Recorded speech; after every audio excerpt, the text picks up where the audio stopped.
i fotolu amo. Radio Samoa.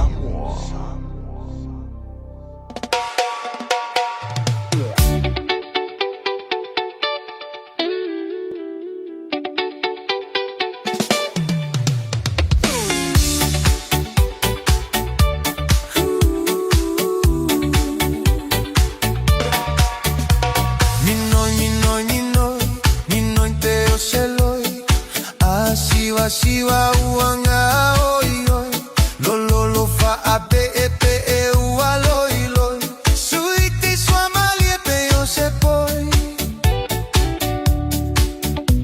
ninoi pe yo se loi siwa uanga oi oi lolo fa ape epe e ualoi loi suiti sua malie pe yo se poi.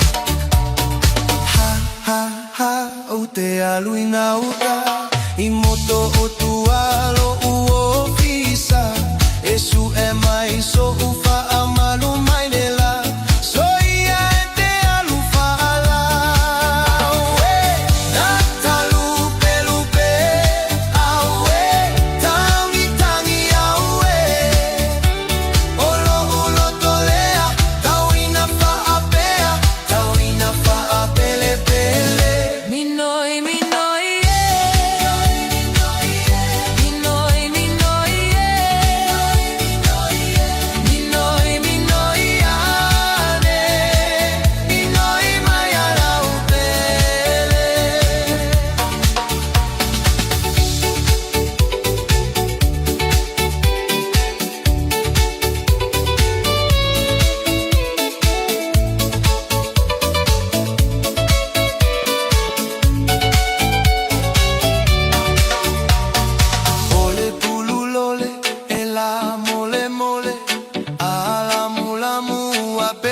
Selole avane ailo amare ipukofe awe ole ulu seremole ole tululole ela mole ala molamu abeyo selole avane ailo amare ipukofe awe ole ulu seremole awe tatanu penupe awe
Ua whaale tonu lau masini mitbefu, ua le anga le mua vau. E le leon whaatonu le aso sa ua vanua mātou te au ina ai, lau Auckland Council Inorganic la pisi. E ona mawhaia ona toi whao ngā tai au. E au ina mai la pisi mamafa mai lo maota. Ina ia whaaititi ai la pisi e la foina i le nofoanga o la pisi māsani. Mō lousi la fia i tu ai ngā la pisi e mawhai o nao ina. Le tū tonu e te tau ona whaaputu i ai lau la pisi. Ma le awala e mawhai ai ona whaatonu ai sa wawanoa. Sa ili ane loa le Auckland Council Inorganic i lunga o le upenga te whailangi. Tamaki Turuki, All Together Auckland. ua maua le telefou mai le Auckland Zoo. O le Dinosaur Track o le atoi fo'i mai le nei tausanga. Se hawa vali ma mata i le matautia o le vaitaimi o dinosaurs. O la atu ngai o inga, ma le atu tangi. Pei e tue wha fo'i oe i le loa se lau miliona tausanga taluai.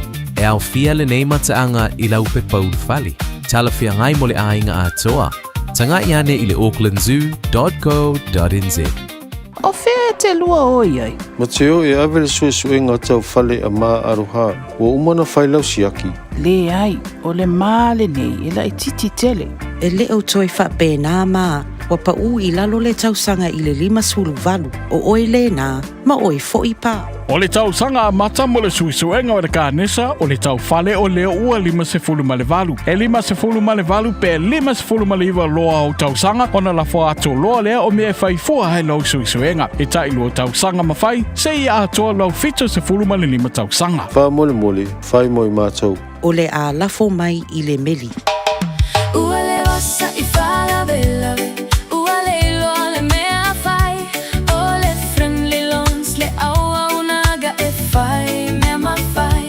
Le tamaitai o Agnes Towers mua o le atau tua mu oi. O walu se lau fitu i vaiva o le tali o lo faa moi moi. Le Friendly Loans mo nono ngā tupe, tuatusi, Lua Fitu D, Waiparera Avenue, Henderson.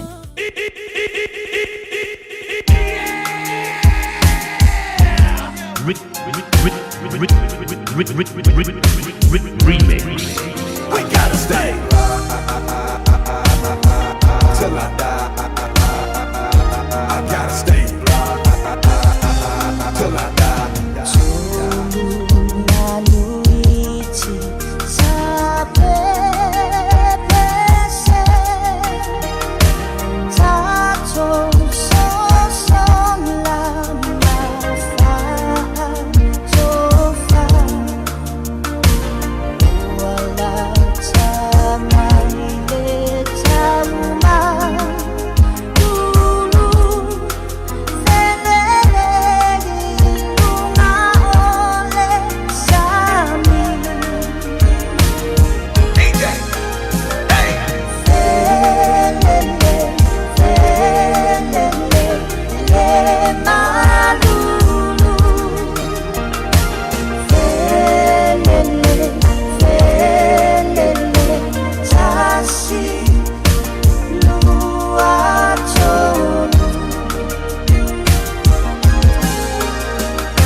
fai malanga lole pe asu e sela au e fua tele nau nau Mua tamilo milo e muli muli tau tau Upe vai tasi ai faa e tole lau lau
Tai bele wate leo toi luas full marvalu minuto le tai leo leitu lais full martasi.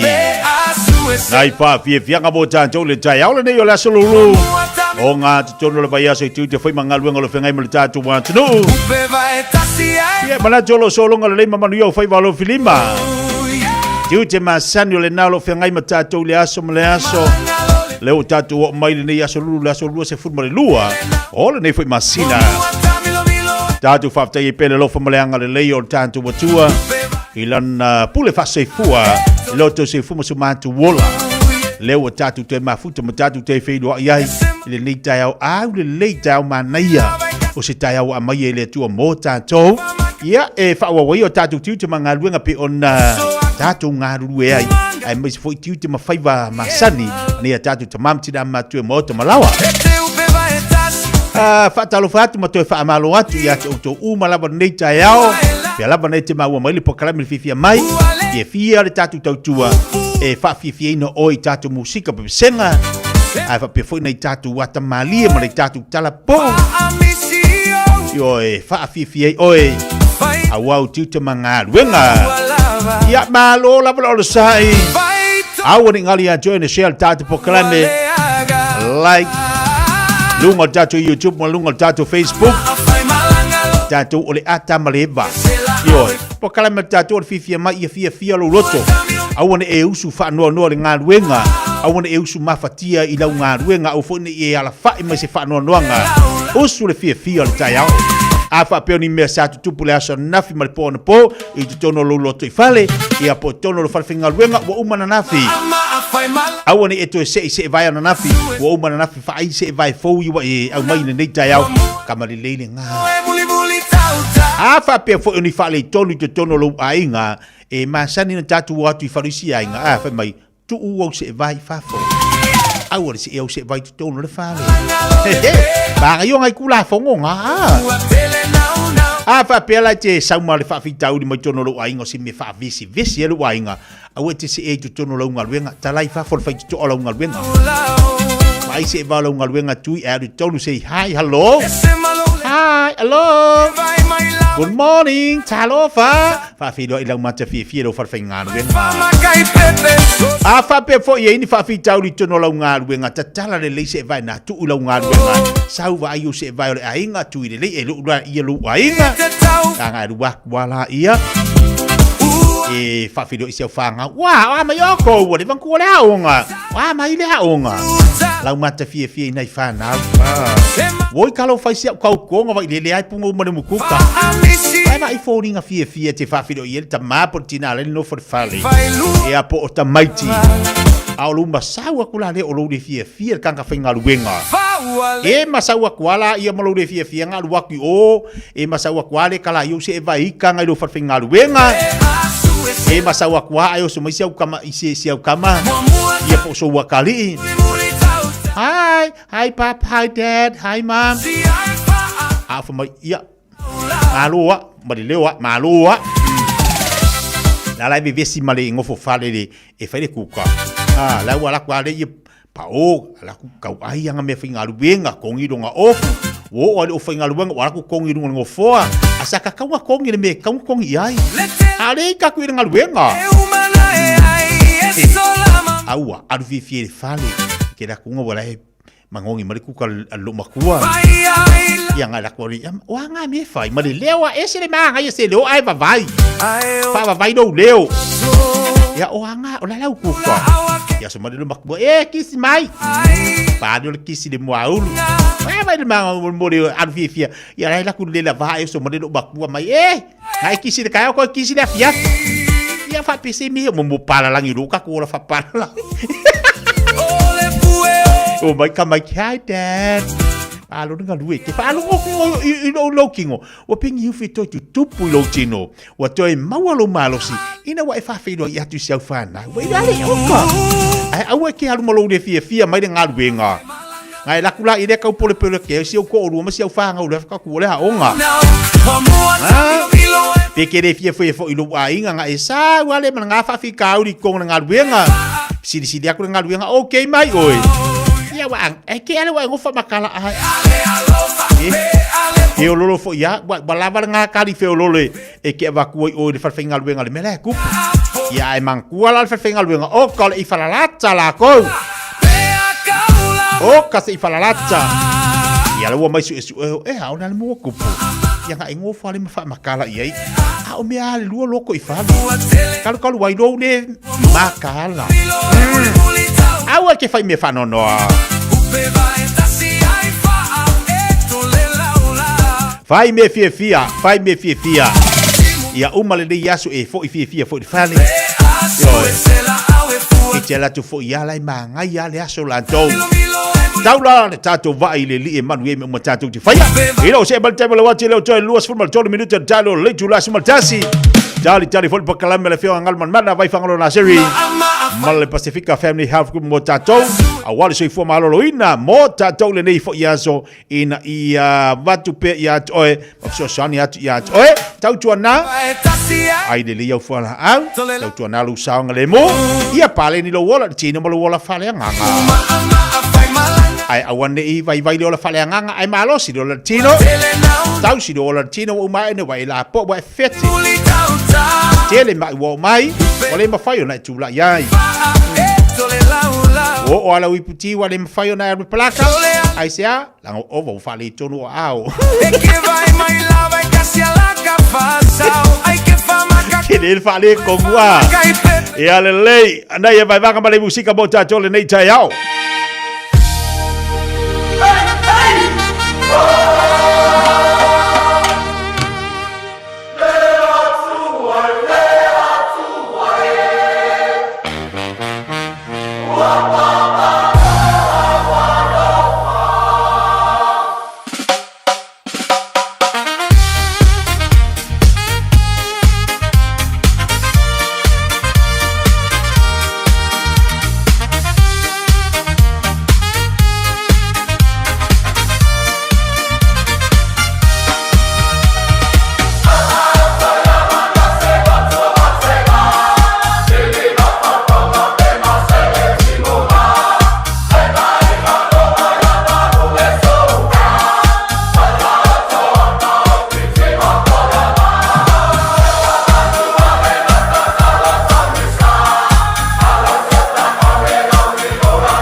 le ua to es fulma leva minuto tale o le tu la sumaltasi Fiafia lo fatasi mai le afionga ngal manmana vai fangolona sevi maltatu poklame per maseria tato ya solur vai asta tasi fa mai inisio tatu fa fifianga pe mai fo tatu poklame masani mo tato ya solulu le laua mane fo le taya le laua fa so mai le afionga ngal manmana ma le tautua le Pacifica Family Health Group mo tato ile ne yaso ya lo fatasi maltatu poklame nei Samoa ya mane fo la faso moi po anime tupu tiro tatu watunu le ngate fo ilia po le hase tiro le afionga ngal manmana ya to tele fo tatu le malanga tu bol tatu watunu Samoa le vai temilo tatu yai pa talo fatu tatu po kala ngal manmana malo se fo maria malo fo lang mal ni ta fo ya talo fatu po ya le sunga tia ni ta fo ya tatono lo manuia malos ti uma fo ia tato o fengal radio Samoa ile nei fo yaso ya ave fo nei tu la fatalo fatu pa ia malo Samoa o lo mfayon fa fonga mai ta prokalame ya fatalo fatu mai tato atu no pele o Samoa ya o lo mana ia matango fiel langi mana ia sulu la mana ia ma fan yo se tatu watu no ya talo fanita ya malo le se fo manuia malo fo lang mama ngal manmana leua mo taf so ta inga o leua e tatu mai Samoa te lo tatu watu no le a se tilo lau fionga le tai ao ia ai mai se fo ia so na malanga tuai te lo tatu atu o mai winga le tau le a so va ai fo i le pisio tatu le vai taimi i tai ao i lusu nei whanau ia onga ia mai se fo te lo tatu atu Ia tia ole au le ia Samoa o lo tu mau. E mo i lava o whai asi taunga tā te le o tau fuanga i nei. Ia ai ole au le lava le atunu i ona sio manga lanu mea mata o la au funga o la au lanu este. Ia ai mai se fo ia le tau ma nei al ma fanfana. Ia va ai fo i le tumu o va lele le mato po ia painga malanga i lewa ia sona o ka le se ava te fo na ava noa e fai o le to tele o matua malato fa na ulaiti ia to tele fo ia le au feo wa ia mana i tangata matua sa mato malanga fa tas mai ia fa pena fo ela fa to o la vale market le to anai ia sa ba ai le tumu il market funga le ole au New Zealand Australia te lo le ia le papa e o vai ia matulanga fa pena ia tasi fo ela le me o to vai le ai ma se te le fitau ia oka mo le me ai namu ia wa le ala wo fai ne ia lava ia pupu ia ai va ai tu ia mo le me ole wa ole po le po la le te vai tua ia e pein na ai namu ia le ngata ile ia onai te mai te lo o ta si i fo i le ma pe wa i ma va ia wa papala uma vai pe te vai tu lava ia o mu ia ma po ia e ma fu mai ile namu ia mai lava lo fetale ia ia fo lava la mai la to o fe wa i ma la to wa puni fufonga ia e do ai ia o lona winga o lea lava na e tina lavan fa longa tu petale ia ai o lo o mai lava tono market le au Samoa ia o lo o malolo ti lava ia lato wa masan ia lato fo ia lato fo tau o tato ia o mai le tau manulu nga i tau mafan e tau fo ia tato fa tete le o panoa na ona e sau lava e sau lo e alu e no fo la lo paipa pe alu ta ele swimming pool il taimi ato ia wa inala ia e mawai le mai e mawai le fa longo atu ia wa tale ia malina ia male ma lo stio le ai el namu ia wa ta kono ia ai longa o ye ni ta namu no mai ia po ni insect repellent foi e fai mau o wai ia pe spray ia vai automati malima ai mai se lava vai ngal tino le expose le o kavaina ole ia tato wa fai tete ia e foi tete o nai matu a inga foi ia wo feilo ia tuanga ia ole ala wa toi pe toi foi ia tuna nei pe ia wa pa ule mu e vai ia le ala ia agora faz se lienga malolo me e o to vale ia e tu to o malanga te to fo ia tu le vai ia so e sta o e e vai lo fo mai nu ni o pala ia wala van na sta fa ia e vai fa le vai ia e tel tono ia na manesto ia ele ia ngoala ia na tu o lima ia ma valu ele ia ai te wa ia wa paka mai le na ga vai ngol vai ia ala ia pela wa solo ia awa mumu ia va tu lo malongo fa pulo vai ia e fa ia pela o remedies na ia e fa e la to ia le la fa anu vai for mai ia mai ni wala autu ia mai inu ia mai o solo va le te alu to fo e vai o me na sta o celulite stato o me foi na e matua pui la vai wa alu lo le ona ile tino ia wa pia isi to ia matinga ina tele ai loa ia o tala tula na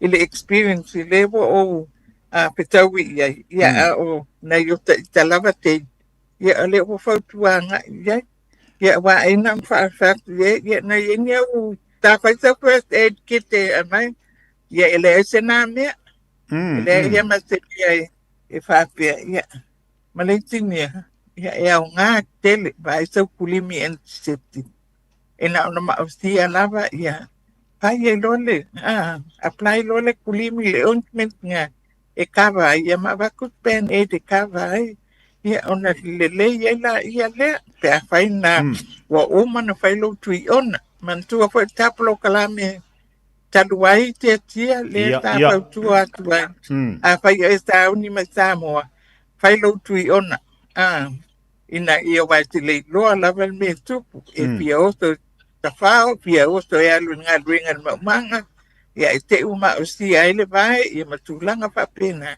ia ma vai le se vai a fai mai suka ia vai fa le te vai te ai ni mai tasi na vai nga ia wato atele ilato a vai mantua ele la ngone tangata mai suka watele le tuka tini ia le ma o si o le vai ele tinga e te ia wa pa ia tu inala e tawa ona fa te anga i tato pai fa le o tato te vai ia ma pai fa le tato wa sound uni mai pai no first aid kit to uma ia na me uma na e saula ia le ma oi a fai to fo ia to ale fa nga le ai a fai to pul me ni ai tango to le se me tango ia ole alo fatuna wana tauna e ta pena ia ole vainga na tia o tumu ele to ia onga ia le tumu ole foi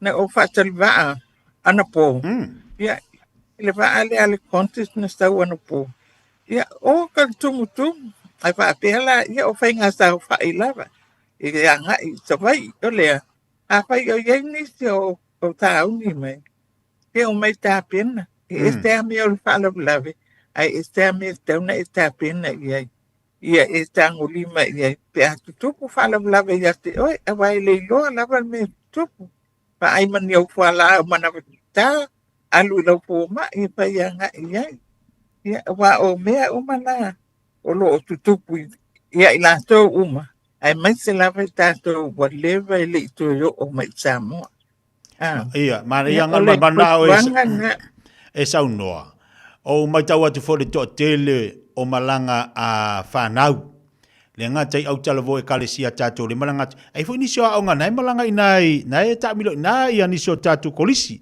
inai tono tato wa no le tau ala le vai ngale le mo le mawina ma ua e si le fo ia e te tau fo na mata itu ia le tato wa no te tau ona ai fo ia matua le ona fanau malanga ia ta pena le lei wai le lua me tupu ia a fa pe fo ila malanga matua mana ia tele fo tuanga matua la lo a mainga mana mo tato tau ona o le van fo ma ai le lei ia tulanga ona fanau ma ai mo tala bai ma ai mo ni kulimi fo ia nga mo nei fanau ia wone is fale tonu wa lo te mai tau atu o le to tele tatu wa onga ni malanga atu te lo fo ia inisio malanga fo atu mo le nei masina i Samoa ia o tau e fa mana tungal mana mo le malu le tatu wa tunu ole tulanga lava na atonu fa pe mai te o e va ai fale o lo e pe ma wa the first aid kit e fa pe o la wa ye uma lava tonu me uma ia le este me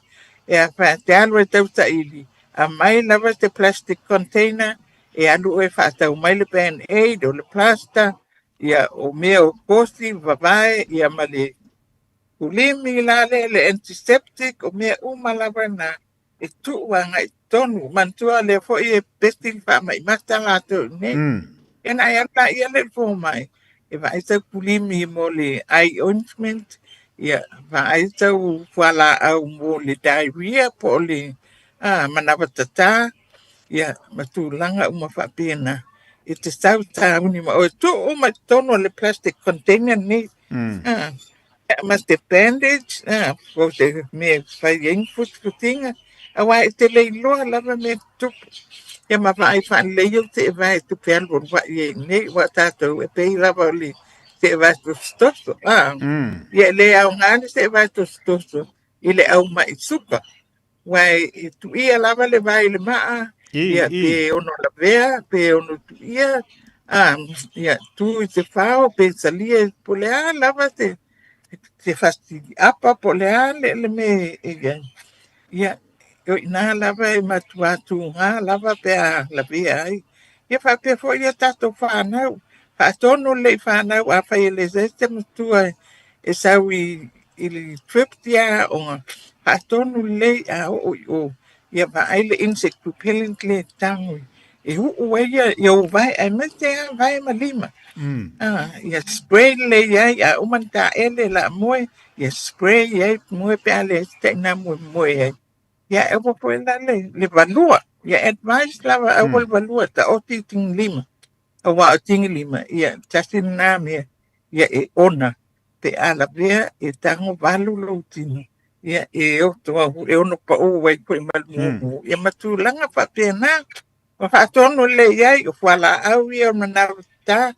a fa longo tu tau lusi manava petinga ia o mele label le uma ina ia tau lau ta mai titi malanga ia ala wano fata hunianga ia mai lua fo ia la tau le me fai ia ma advice foi fa na ia fa ia onga o lo o mai a mea o le we iai ma o ta pena ina i first aid kit le ala utama ina ia se me fa le tunu ia i la tau ma ia a le wa no ta pena o tina ia por tama ia el ta wai ia na unai fa tuanga lait a lo o iai lava tato po ma i tu ma oti e leina e vave na e ala tua ma wala wava no e va iai i lo le anu anga i pal mai e fai asina umi ia e o ngā lava le fatili ia e o ngā po i le vava ai i website ai ni Samoa le o medical council ng lato ia e mawai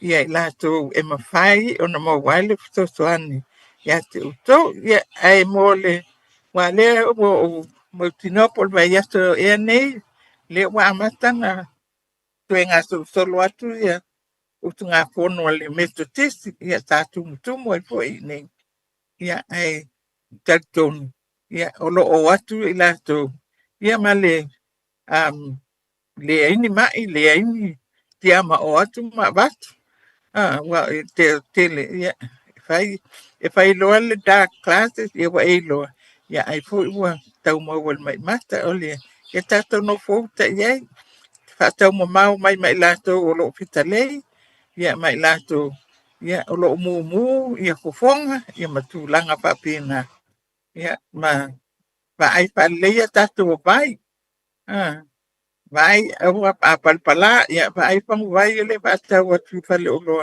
me fai na inu ia pe fa puna fo ia le vai ia ma inu ai a fai o tau mo el mana ta ia tina vai ma fana tu ia sina ma stima la titim tina suka la titi ia ona inu la ia le ia pe va ai foi le suol ni ia inu ai ina ia replace ai ia le fluid o lo ma faina este maltino ia tati ia fatuanga tia pe ia lava se sti vai ai ia mantua lava fai tu ia pui o flu ai te le sa ona le fitu ia inga o tau le o ia Mana ia, malo fa tai tau longo fa tai foi ia le manatu tatu wa tunu pen sa no ngal mana to tele tatu wa inga tapenatu te lo fo na to tele ila to na ta penato foi mai to no tatu wa tunu ia mana tua e tau le ona e foi mai ia na te malosi e le alu foi mai na te malosi ai o te foi mai e ngala ku ambulance fa mai i o malava le o mai ave sa fa mai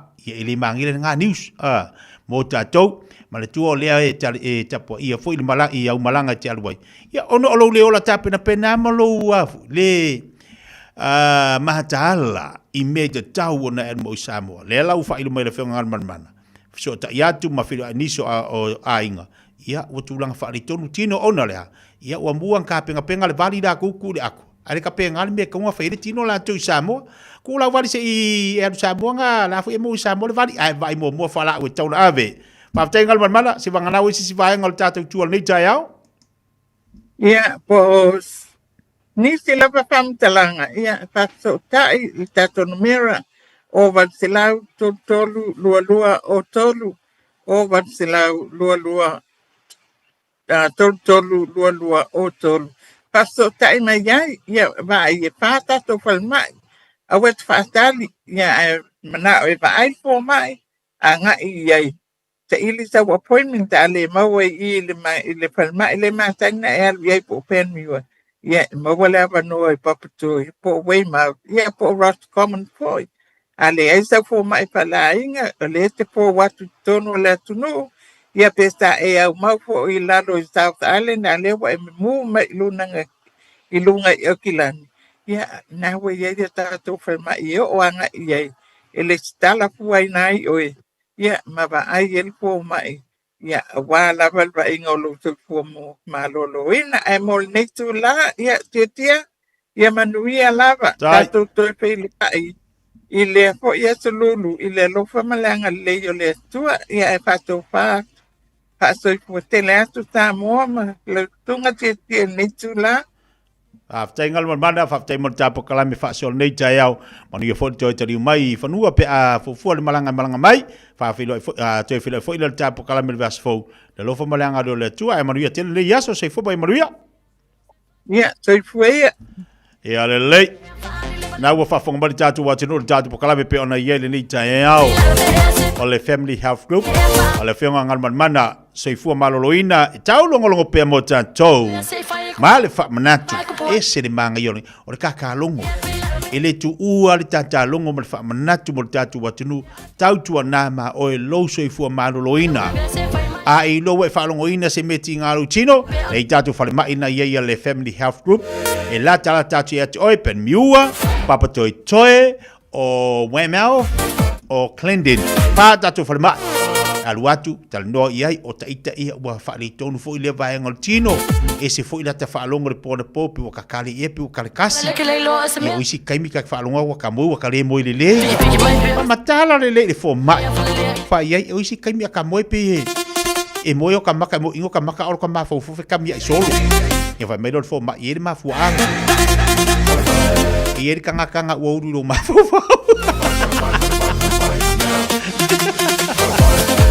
e dia nganga uru lo ma fau fuar ka lo ma fau mai I ma o la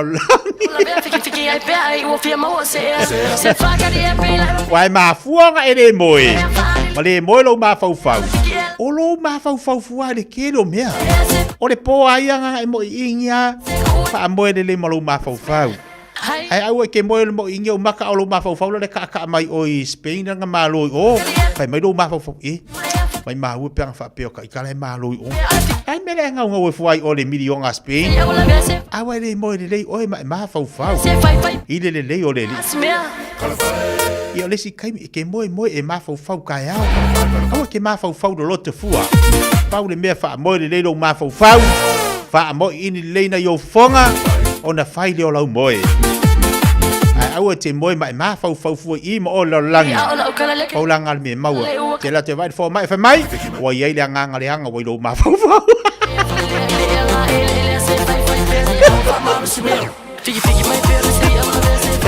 e paula le vakala fo mai ere karia I ko nga mai ia ere karia I kama ia o le mili ai le vai Samoa ia mai mau fo le vai Samoa le fa ka I pe fa penga le ma fau tato no le tula simatasi Talo for Samoa on Mr. Cowboy Lenny fa fonga ma mai mo mai pe I le Radio Samoa Yeehaw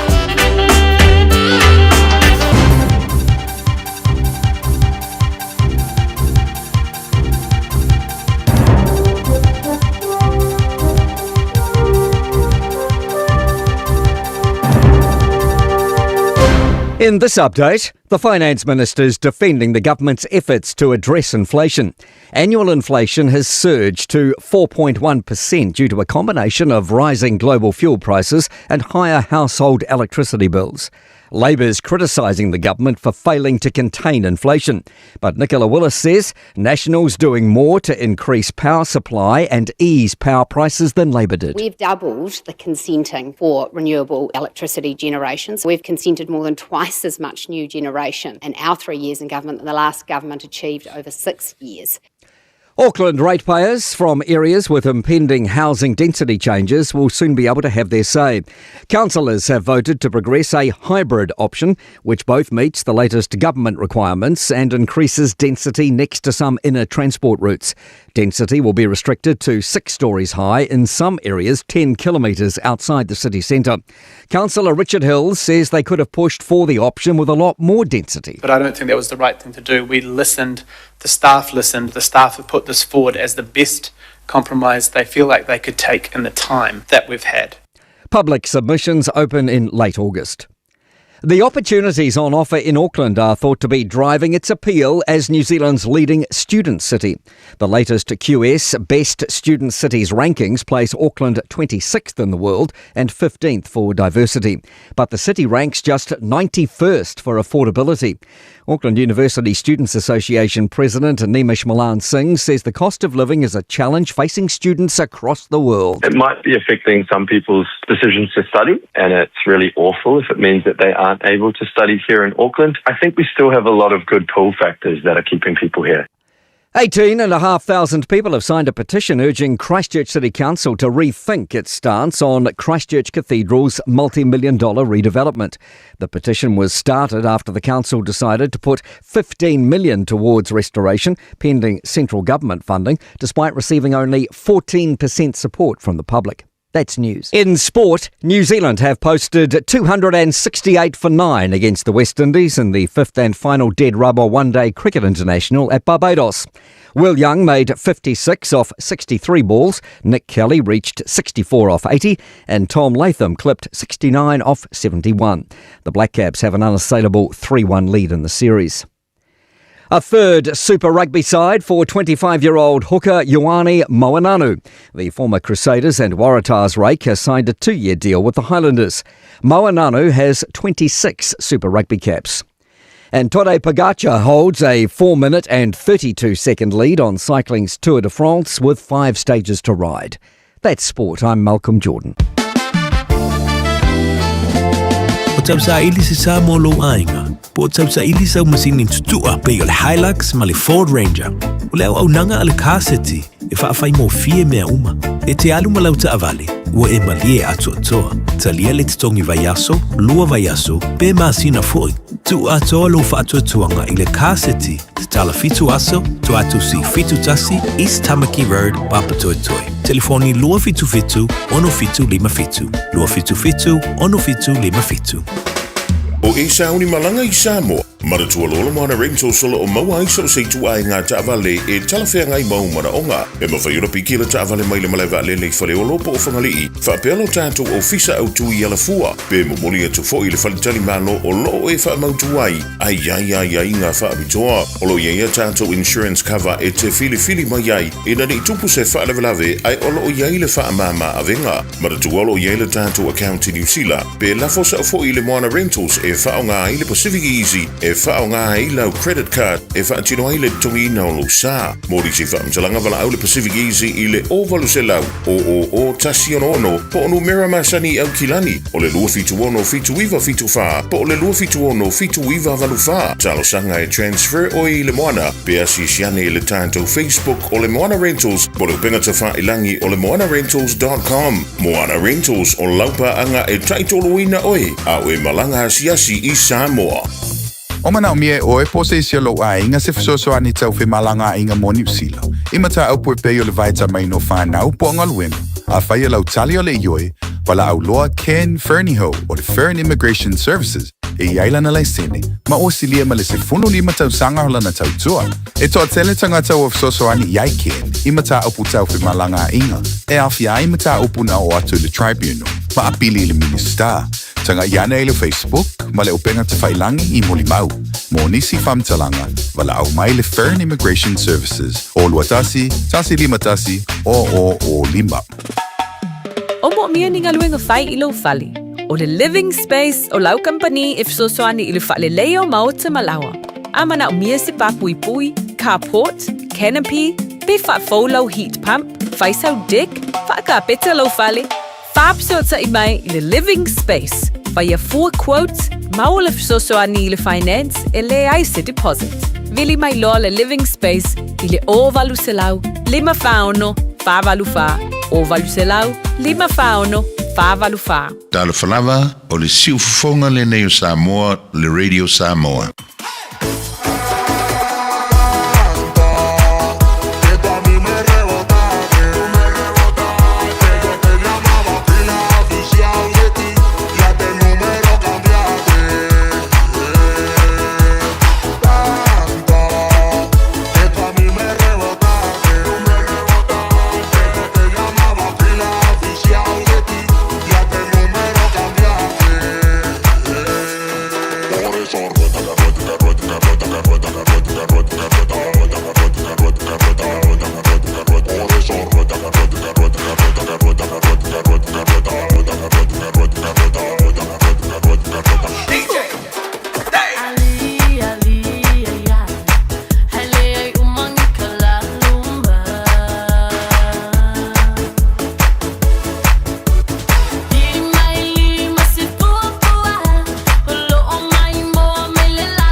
Jasi milito channel Julas Maljasi to fanga meke fa fifianga mo tanto le channel. Ta ua yo kamera nga. Ka ua kamanga ole aka. Ole aka ole baila au siri na mata u mo. Ta ua tele lu anta ile aso. A uma le aso kiri aka longo wingeri menga mafalo mafau. Ala ka ua fai mai singa o kama I aka fa ala kiki foi dia. Ta tu fe ngai manga ruenga ata tu disi tanga fa ngai ruenga. Ai mai sa ta tu ye pe fe ngai manga ruenga foi fa ainga. Va ngai piko du mo fa ainga le aku ia lau fa tau matau ia. Aka fa ngai. Okay so nga smart ke fa ngai. Na maka Fiafia fa dile ke baba ia ki ai. Pi aka ngai ia mangkuala o ta ue la ata tangata. O lau fofonga Fiafia ma ulau mata ata wa lava le nā. E tau atu i tangata oe le tu ngata whainga ruenga. A whapela o le whainga le tatu ai. Aka, alai ku muaku o ka, o le anu laka sevla le. Kaki akaki, o le la whakau. Ea, e fia pankeke. Wai, o le whainga o le leo. O le meki mga wai. Talo watama, o le meki mga o tama. Swing o le leo. Ar kama foi la leo le kua kua le vanga ku ala e mai. Olha le meki mga o. Fai o le malo o le leo. O le leo se aka. Wa kiringa le kauria o loa ko e vaku piko ku ku wai. Paula kal me bawa. E ko aku le spiko mai duma ala ku le mkuka. Aya. Tau lo mata Fiafia. Lau mata ata e tala noa fa soa. Ia ma e tau tuai le atu no. I mena te ngarue ai. Tono fale ai nga o tono tanga luanga le malo. So o se vaenga. A la ku foi la i mala wanga fonga le la ngai man tu foi tatu e mai la atu foi e pi kau kong pea o lo pumas lo pusa ona o la tu foi la ku pe kau foi de maso le mea le la ke lo la ko ngas ke di foi ai a wala ke malo ma i pe ke pa a ma i tu lo fa fonga la tu ai kang fonga le pi a fa pe malo ku nga vai e se me ke manga ai Amai, ke mga lea, ya, mari e lo loto, ya, sumai, ya, si dia lalu ala ku o le fado lo ala le kariel me anga ki mga oi, ama ko ile ai fa ka ke le la wale anga le, mai o up malu e ko foi, ai o fa mai, ya, sorry fu ya pe fa pe wa kasi wa kasau mama, mai ile le malu e ko su ia la ngona tangata, ke ia lo fa mai ia fa malu luak pe fa pe wa ka, o le malo ko kanga tu lo wa fa fonga la ku langa le kupu, Awala le maloa ko kanga kale ala ko hikaku. Ai maloa mai foi maoi. Ia ka maloa ia le pol maloa fa pa foi le walu ko waso e fonga. Po fiu, po uma ko nga vai e va ko ala pa mal fala maka. Ile ai la e ke do le ia fa vai fa pa malo. Ai do malo fa pa ma di ma. Le kama. Ia nga ke do ala ko inga fai le fa vai le fa pa ngai maloa. Ai do le malo aku ala fu e mai malo mai moe ia wa vai le me e kupu o le uma le vai aso le se me kaudia ko e malo aku man ngafa papa ia wa kiri ai no winga fai malo o fai va o te fai me tal ni aso bo singa aka le bo singa e vai va mangai ai ta ulu anta mai lau fofonga Fiafia tangata se pe ia le me lo riba pe wa lava nga afa pe fu wingu le waki ai ke wa ku ko kanga ka fai ko wa ku ya ku ale ko e kasi de ko e rua fa mo le ngo lau pe la ku foi wa umo le ko me ai ko i le markanga ya la wa fa me kal ko ya la ku ka kala me lo makua ai la ka kala fe me wo ko fu ko mai vai de le ole me wo ko fu ko mai ka kala pea ke de do po se la ku va se pusa piso po lo fa ko ya la de ka kala de fa ko ya ka kala pea Nang kakala ko fa mai yang usawa di vali mai mai pusa me ai le maboy ava di swing olongong. Mai fes kama se kokong, fes kama o abesion kama abesion ko swing ole leo. Abesion kama abesion kinga. Ale me kau pule me o kakala. Si kapenga mo moi pu ko mo vai di me ai poko ko.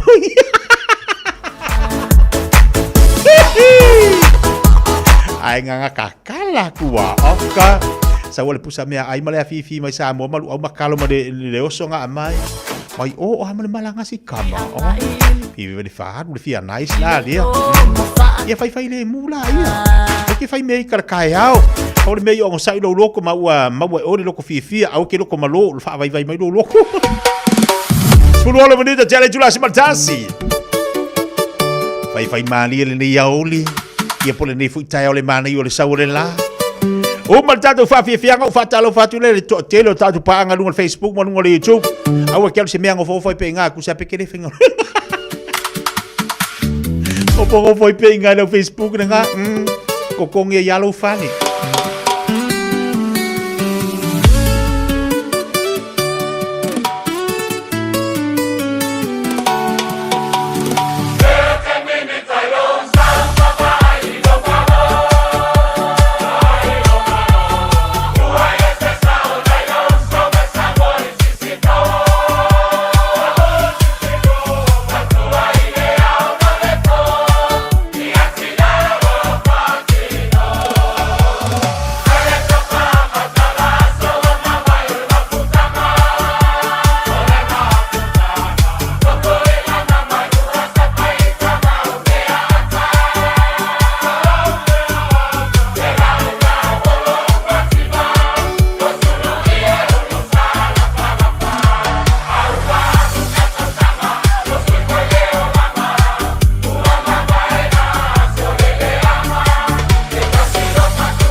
le tali o umanaonga I o loe whaatotonga ilo maota ini taulelei toe anangata e mawai moenga ngā o si tutono New Zealand wha apese tino fōa le potumalo lo laulau aimano fōa TV la au pese usa aisa masini tā lava telefoni Fiafia maisi a fiu ane loa I le whawhituwha Great North Road o tau po le tolo fituiva Great North Road I Henderson le Casa Beds and Appliances telefoni o valu selau lua lua lua lima whāwalu o valu selau lua lua lua lima whāwalu.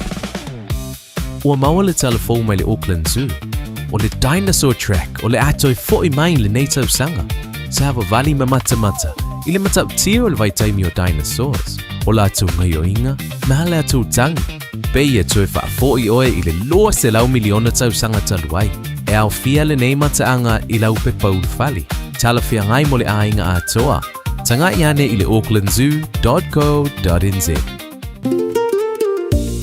E whaingo fia lo langa pe a le leilau wha aperitania o tatala ina nei avanoa e tele sitalai I le Dynaspeak mo a onga wha aperitania a onga fua e ono fumau I New Zealand pe sitiseni New Zealand foi o le a amatalia vasenga I le aso lua fito o Julai a whai e te au mau I Hamilton, Palmerston North, Lower Hutt, wha apea Wellington e tala fia ngai le Dynaspeak e fsosoani mo oi Wili mai loa le oiva, lua lima lima, ono fitu whātasi, lua lima lima, ono fitu whātasi, petana I ane I le upenga te whailangi. Info dynaspeak@twa.ac.nz Mom, Dad, I see e te lua pisa so oi.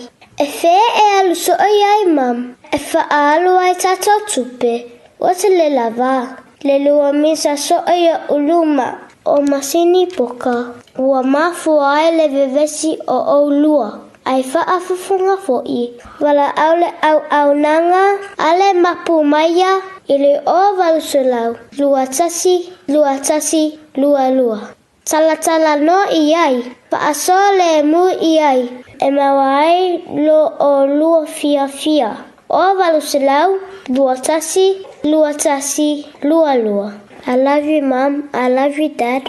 24 hours a day, 7 days a week. Radio Samoa streaming live on www.radiosamoa.co.nz.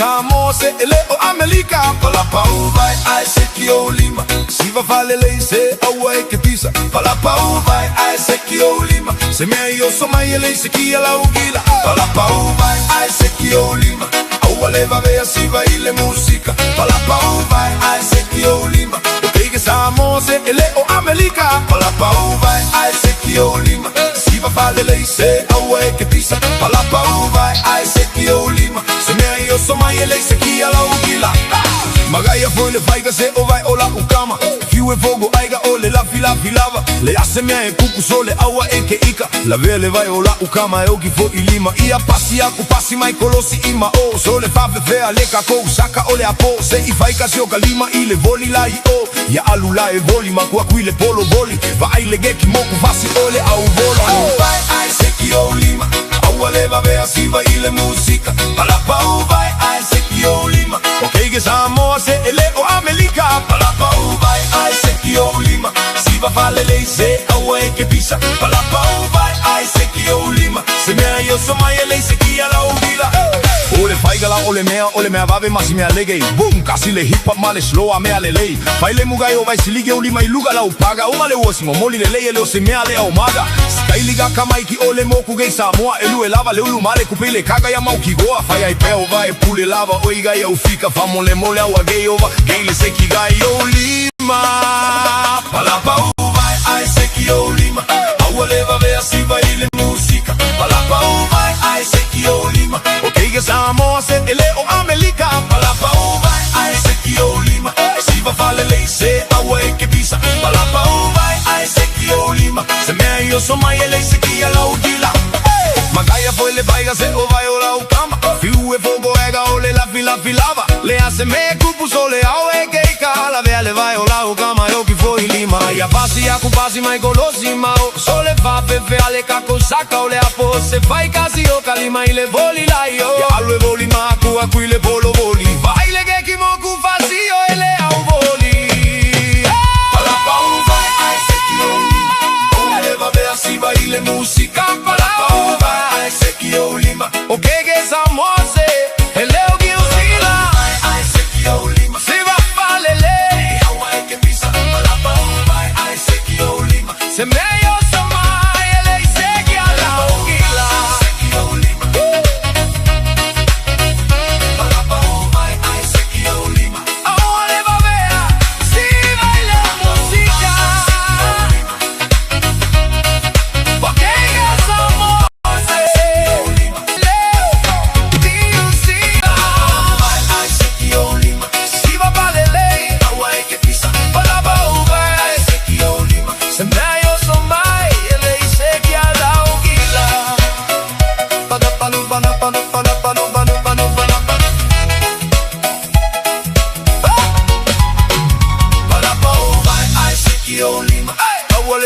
Si baile música para pa uva ai se que o lima okay Samoa se eleo que oscila ai se que o lima si va vale lei sa awa e que pisa ai se que o lima se me ayo so mai elei se que Luas puluhan minit cha lechu la se formal tasi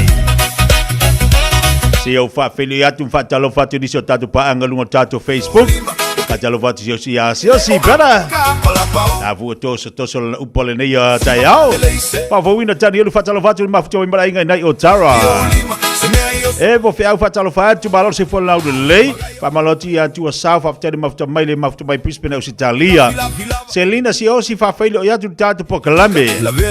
Dr. fa savalu malor se fo maria le fatsima ina mafuto tu nei I vaiteli.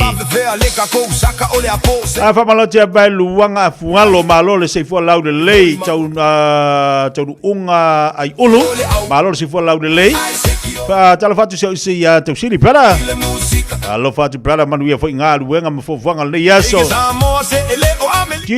DJ Swap malor se fo moria le fata se atu nei I ti avea tai siniva polo fanga lilo fa tala fatu pa malor de fo ia ebo fiau kone li alisana malor se fo moria le falo ngong atu ma ua malitina ole ainga ya lupe sasa alisana ine manuewa manu fo le ne yaso le moi fa le tale fatalo fatu anga das le tonga malor se fo lau de le e se tanga mo fa tele mafto mai lunga tatu pokalame amata baonga fa tele mafto mai mana ya fa mai amata baonga ya la sabalanga tu Samoa ia na tapena le lei al finga malanga ia ave mo vai le manga ia mo lola tapena pena tapena le lei me te tau ona ave pe malanga Samoa e se feita tau ia mapui pui mai tanto mai le namo ia mai se fo le tau ia manisi fo fa mai ai tau ale pui pui mo tanto manga ia seki fa moloti e se tanga mo fa tel mafto mai lunga tatu pokalambe le nga uputo muli fa talo fatu malor se fo monuia kasiano sanele alo se nga lue le mate and the lady fa talo fatu malor fa tel mafto mai ina mua anle malor se fo manuia so felice fa talo fatu tatu tautua lavan niko John fa tel mafto mai alo fa tel atu mafto atu nei le manga tori fanga loa malor si fo moria vai dar se ki o vai dar manga ia mo internet ile alu ngai kwai fanga loa patalo fati amils mon malor si fo moria o mata ilungo penet failang ilungo Facebook o va ia tuaila I Samoa o te loa mala vai ile pito le fale lai po mele vilo net pu tangata te loa pe o tai papa ngala te lope o te papangala ngala na no vai toi lai pu e mai ia fusu anga tamaiti lai pu e mai fusu anga tamaiti o le university I lau tino tilo mala va ai le fale O la wa aia o tai le i utai le NUS i utai le universite tātou. Nā lai fusu mai i tamaiti. Fusu mai tamaiti a onga. O leu inga lau tala fo i lea. O leu wa umale vevesi o tamaiti a onga mai kolisi. Sa fai i le taulanga. A leu wa tau au na o ia fusu anga yuta i le universite. Ona la ua le mo stato pokalame male sunga le fo mai ne di tai au. Ya Dr. Tavai. Ona o loo ia ile pokalame o le pena ile sunga le fo mai. Ne di se fulu lua. O le mo stato so tainga. Aina utanga o tau whape mo le so tainga. O tau tuli le whaia onga. Po le sunga le fo mai. Pe sa o la uwa ai. Ile i fusu anga ia whai mai. O le ko a kelo tamaiti a onga. Aina o vai atula wile tamaiti tina nta tia mai i lunga le mutia. I lunga le malae. O lewa uma ia fusu anga na whaia e kolisi. A lewa anga i uta i le universite. O whapea lo mafufo. E le ta tau o na tupure mea le i uta i le universite. I tamaiti a onga. Ma ilanto o lewa au sia le maua lunga o a onga pe ona iai. E o fola lau loto, ma utilo tilo. I tamaiti nei na whaia le tūlanga le o le atu fusu i to le a onga. Ai na i whala ofisiri na tāpena mole sunga le fō mai. A whape nei e wha mao nia tamaiti a onga le nei. Le na fusu. O le ala se fuafuanga a whaia onga e whai tamaiti nei. Se o le mea mua ka kiro e iolo talo whai mātua. Taunga tāo pili e whai ni tamaiti. E le taunga o fie. Taunga tā pili e tā pena nei mātua e ave yu te whaonga ina ia au sia le moe mitinga le mea lai mana oi mātua. Ina ia mou le lumana i manuia. A o le wako fosua iuka i le aonga. A tātou fua foila ia i le maua lunga o le level o ia o ngata maiti ni. Matua mana ia o te mawhainga, o te talo le alato matua. Ina ia mawhai o na whaasolo solo manuia a onga le whanau. Ai a whaapeala le tūlanga lea o lea e tupu maima langona o whanau. E tapu i atu wha ia matua i le manuia o a onga leo ia i le maua lunga. Ai o fusueo, o le alal mea e whai. Ai a whapenei e sau e wha maunia mai, ta maiti a to tele wau ke vai aku pe ova marse fulu ta maiti. Ai mai le whai unga a whai a unga, tu tuli, e le koe karia. O le ala lako mea la whai. O le ala mea la whai. Se e wha solo ata ma whauwhaunga fo i lea, i rota tilo le maua lunga o le a onga. Ma le tapua inga na ia lato mātua, ai o atu se. E atu whaire mea vale atu louru whaafonga le tātu watano. E aku whai mea le whekaui. Lango te ilola ia ina i tātu a inga i mafuta mai Samoa. La fui i la tu lai mamala mai le mea leo te whai atu ai, leo te tala no atu ai. I le whaonga se nei whanau a ongo a wanoa. O lea e whi nau atu ai nei mātua. Talo whai nei mātua e tau sa ili se leni. E tutongi le pili. Tau mawhai le a onga, a la fui tele me whai tutono a inga mawhala me lawe, ai tau tanga se leni e tau wha umai le a onga le ta mai titi. Ai a whai fo i o laua fisosoani ima le tātu polo keki le whono wha awai e tutongi inga o le pili. Wai waila le mai maua se leni. I la uia la mata ma la utilo iei. A wha pia nei o le skairi lea, ia kukuri.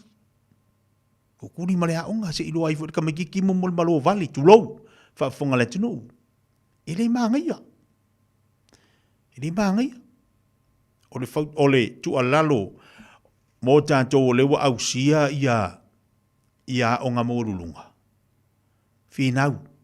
Ikiri ia lo ke fusu. Se iri oko. Lili oko ngoko nga onga mo lulunga ko se fusu le laptop male. Mal computer o asola ke vai iria onga sa iei vai kaimila Ai le li o ko ngoko ma ko ako fa ma ko me ku ka linga ma ko kire fongi. Swing on ngi vai kai mi to yai. A vai kai mi e. A lu lu sa ka ako a onga e. E u ka api ma ka la di fale a onga.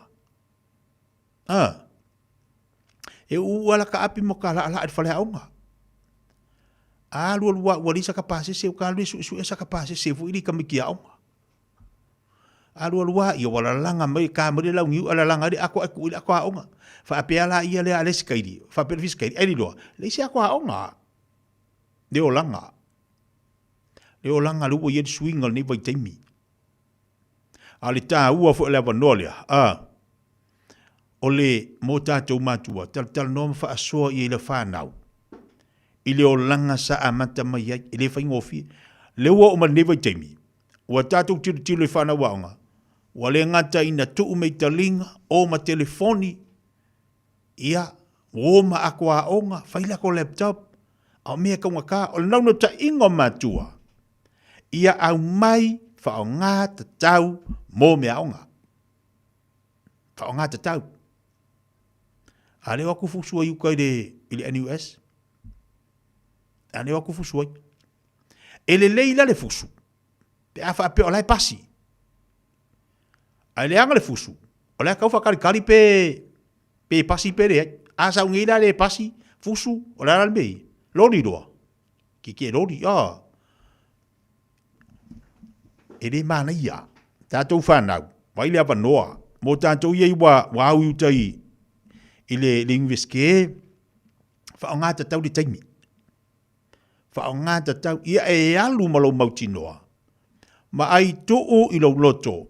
Ora ku ulo mafau ku ulo loto ka ku ulo loto e tape nanga ma le tapo inga u matua le tapo ia la waonga na e alu le mai mana tuna talo fai so tama talo fai so tina o su le tai ao le te sawa u le aonga la sa u mela fai mo tama mo tina ia e mana tuna tu fa pena ai wa kela ku e ka inga au e te ala tu e fai wo si de si ya me le vivi singi over fai wo over le ai se matua e tango e fa tonu la na fana pe au hai la fa aku wa inko wo yo ye pa wa tala matua o le aonga e manuia le aonga e le ai se matua e a pula we no matua o mai titi fai tama ina ia manuia ai mo molta mai titi la kulo pipi aku dia ka mai kiki pipi aku dia ka mai kiki pipi aku dia ka mai kiki ngaso solo ya le mo mole fai wo ia ngake ia le e ku sai di fia fusu awa malo vale ako ia le fusu ares awa fai ke ia la ia le wala ka mai ia la nga fusu ai le ia la pe fusu ang fusu biao ale fusu la le fa pe kengi pa be nga fusu fo ia la kiki dale o wento kingi kidelo o wento le hanga fusuoi wala ngabe ko ke fusuoi langa le no tilo mo va ai lungo penga ta failangi ole me faila utala ole fusu o tamaiti wo ole levo mo lunga le wo ole mo lunga tu langa o onga fa penila e sau se fai unga tuli vai ile mai mau a tuli nei la fa pe automatiti lo to tasi tau sanga pu o le wa fa umala tau sanga ai tuli lo o ka talo fai matua a fa ile o to atu foi matua to tuli to tau sanga se ava no mi ngai lo mar ka makiki o le tu ala lo po kalame e abatu pe mo tatou fa nau tau tona ia e alu maloma na maloma natu o le tapu ia o e lo tamama lutina ia wa o au ke la ko e malo vale o tu lo al fa fonga tatu watu au ke la ko e malo vale ska mai fai le da ba o ngai mo ila nga ruenga fusu laptop fusu i mea ngai sa urunga laptop ma vai ai ngale ingau mea o nga wai o nga fo e fa mea o ngare ai le o ko fa nga laptop ama ko ngare ai ya men le se le o ko mai ku fe ma ko laptop ya ma ko iPhone ma ko Samsung ma ko me ku kalinga ka I le o ko ia o ko mo ko se vai ma ko king a vai kai me mangu ngumi alo fua o nga pa wale me ki de pas oi ia o sa ia ka ko ma tua paule mea fanau fa nga tau te mi pulang talavou au le mai malos dai bela wati lo te luas full minute tale o late to la se full male lua lisi na ta to musika ia mali tu ala lo fo mo ta to le nei vai taimi ta to pulang talavou fai le mo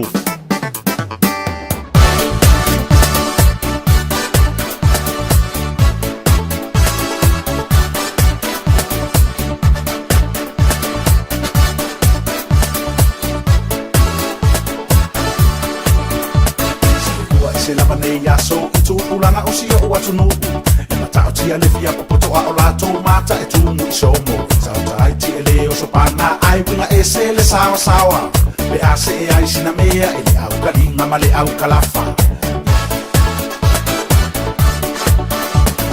to a tele o tu ulanga uana o le tata a ile awala fe wa I fa kinga maka fa ko ila lo mu kuma fio anga e fe alo alo fa I mane fale o matai te la fa o lo mo ya le sawai awai ngau I le atini popo mare fai ai isa ta no fai I le valea tu lo fia ta male anga wai vale ona pe ai no mata pe tu wai lau ti fa na ele tai o si o lana pa mai no sta ni ma fa au ma mai fa tu anga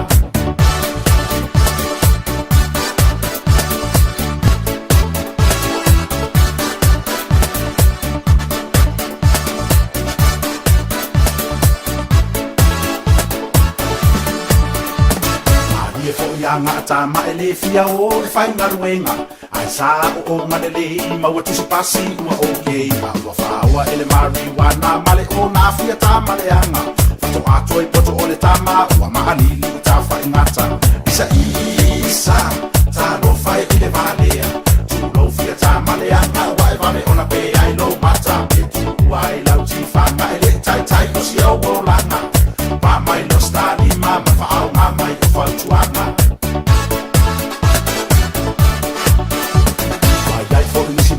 matua fe le la fanau e fa sala ku mai ta mai ti le fa to nunga pe a fa ya chula o la sa o ma vivi o le la fanau e fa se kona si ai emo ane o le ata e tau le si asi isa ta no fai le valea tu lo fia ta male anda wai vale ona pe ai lo mata pe tu wai lau ti fa mai le tai o si o lana pa mai lo sta di ma fa au ma mai fa tu anga Malomiko. So le sek ya fokwa. Ya. O mele we ku pulang al ka koku. O le kali upu ye ngai ma. Kongu wala. E ma fai ala se ko o mikasi me lo fai upu. E moi.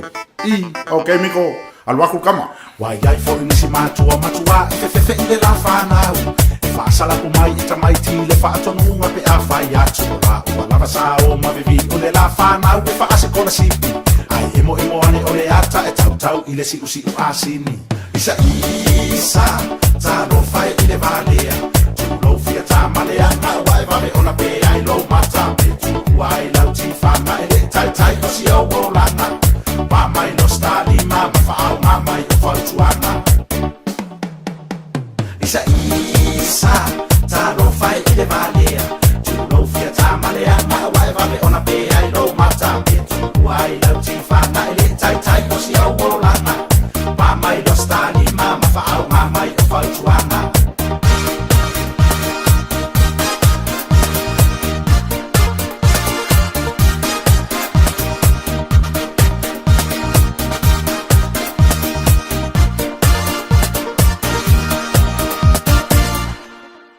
Ua mawhai o na au rātou le polo kalame le leimo o ia so taitasi o na o le langolango mālosi le whale maliu a se alo le aturuu o ese tātupu Funeral Directors I Manukau City. O kalame leimo o he tālu whalawa. Isa ia fast food o lana whai ua tōrus fulman tasi. A o e whaatari I le alii e toi whaafowina lo lātou mālosi. Lātou jesi ia e apa au e pei o aeto. I le susuenga I le manulele le nei o le aeto. E whaatusa le aeto o le tupu o manulele uma o le vani manimo. O le isi malose iai le aeto. O le aeto mawhai o na lele maua lunga lava. I se maua lunga e le mawhai e isi manu lele o na o iai.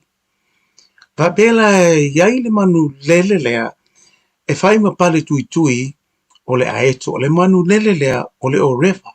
O le ami o le o reva.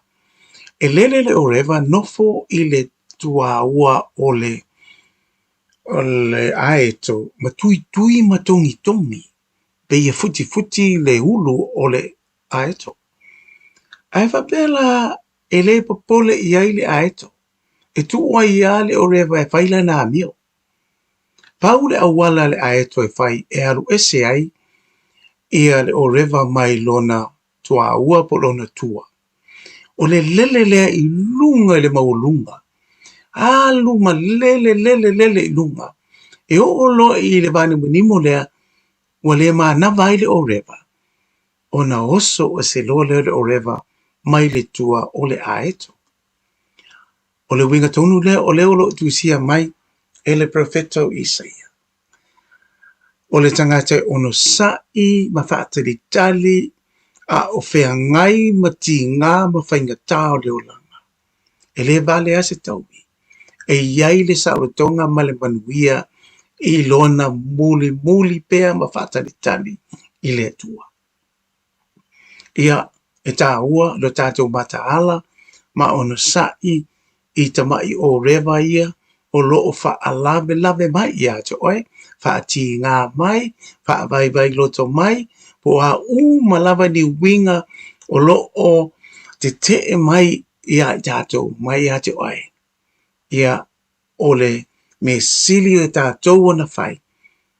Tātou pipi a Yesu whataritari le wha pipi apa au Yesu. Ona tātou whele le iai le maua lunga lava. Lata ia Yesu. O ina. E le mawhai ai e le whili. Ona o so whai ma toi wha lave mai. Ia te oe. Wha pipi ila i o apa au Keruso tātou te while muai. Ma manatua e le lei mo oe.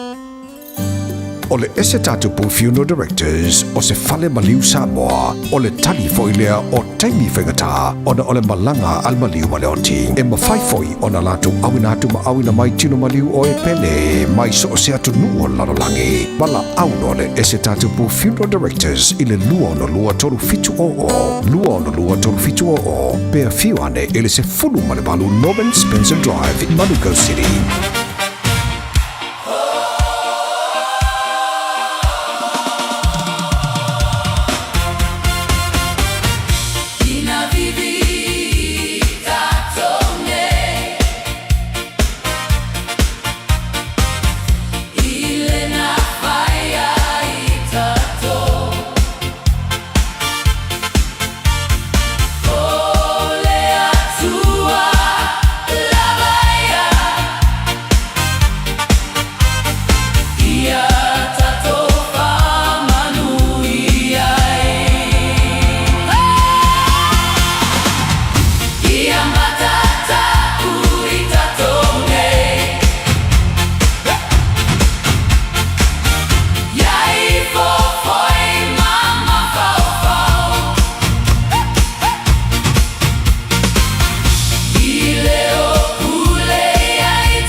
Talofa Samoa.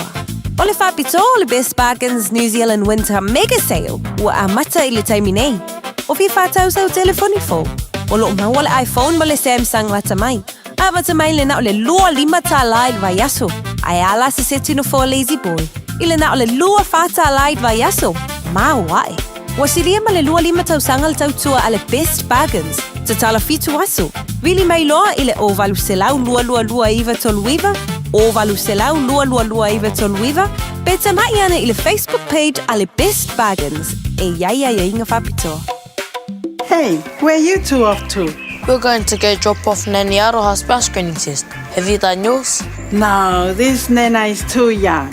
What anymore, Nena? The age has just come down. That's you and Papa too. The starting age for the National Bowel Screening Program is now 58. When you turn 58 or 59, you'll be sent a free bowel screening kit every 2 years until you turn 75. Please do it for us. It will come in the mail. Manu malo se pepatalo o loa mo au whaataunga i le Pack and Save Ball in World. Pe o tu fua foi lau tāwale le pango le BP. O whamurianga nei mai le DC Sao. Pe a e malo i alantu sei i aso whareile te tasi. Lafo sau top up tolus fultala pe siliatu. E maua ilo wa vroa i le sei. Whapena foi pe a lafo sau se le ni e tolus e lau tala New Zealand pe siliatu foi i Samoa. I le My Cash a le DC Sao. E whaunga i le ClickX. E lima whailonga ta i se lau tala shopping vouchers. Ma le lima petrol vouchers ta i se lautala o le aseina i aso for Rayleigh te tasi e ia inga o le rei whaapitoa seki a DG Cell. O e tau sa ili sino fuanga le leima saonga le mu a wale tau singa ma le au tau wina o lautama. Ua mawawa noa i la esi a le Our Kids Early Learning Centers i au kilani saute. O le Our Kids e whaavai anga nu o le Pasifika o se si o manga e sefe mo le whanau.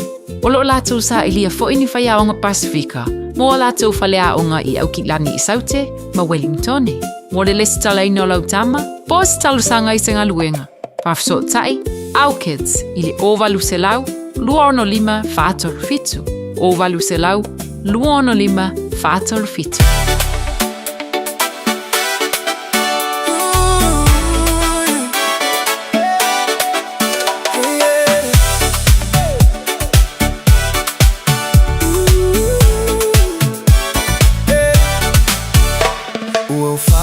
Le gugulu, Samoa yo si ua kugu, le home and away, le alu le ai no ligu, wa fai si ka fa ale kobu, o Samoa le kugu loku, e au iga fa mua o Samoa fa avai le atua.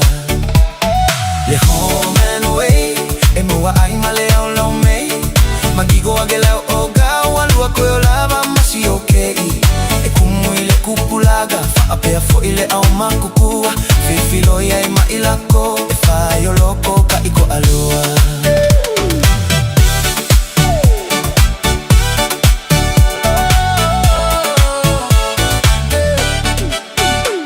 Ua kugeila uka avale, ma ua o kilo solo. Aua i ka fefe, o lego fuaga uki apolo. E kele ile au kuoli, fa apea fo i makama i musimosi. Ma le au lula mole koe akala o pegi si oge. Ola ulea olega, e ka akia akupea iga. Se i fai se fuaga, i lea fo i go foaga. E kakalava i papalagi, a olea e ala sokali. A fai loa a ele ai, e sili oga faku loa i le sami.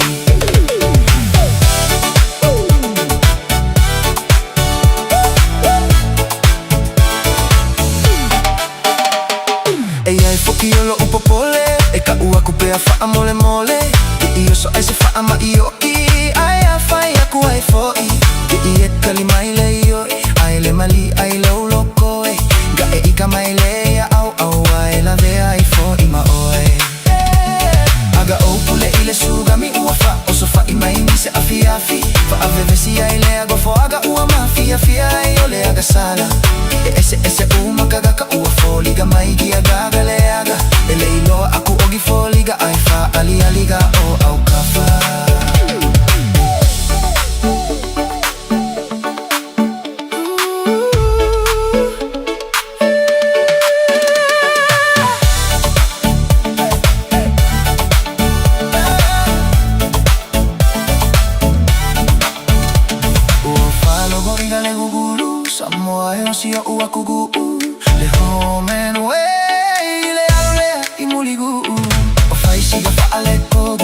Samoa le aku buguloko e au iga wha moa moa o Samoa wha awai le atua Toi tolu minita tale o leitu las malua.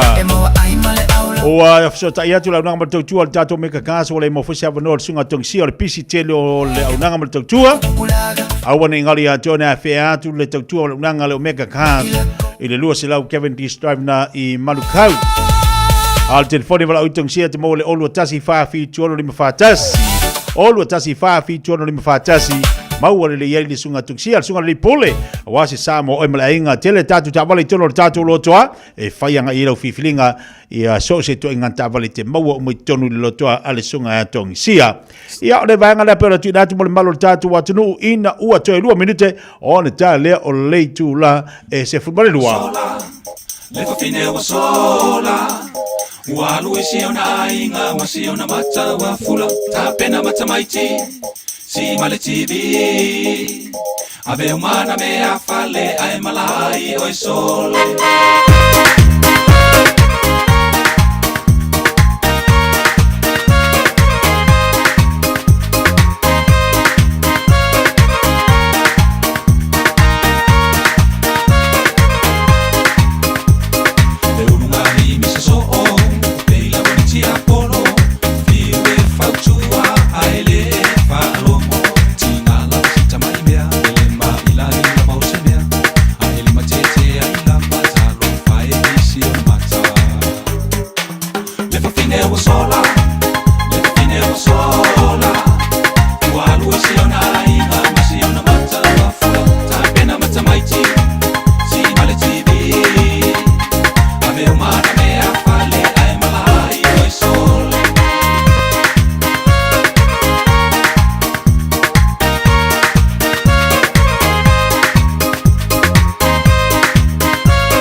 Na o le Radio Samoa se furulima iwa toru a mo e tautuaina o e ilaungangana fitu aso le vai aso.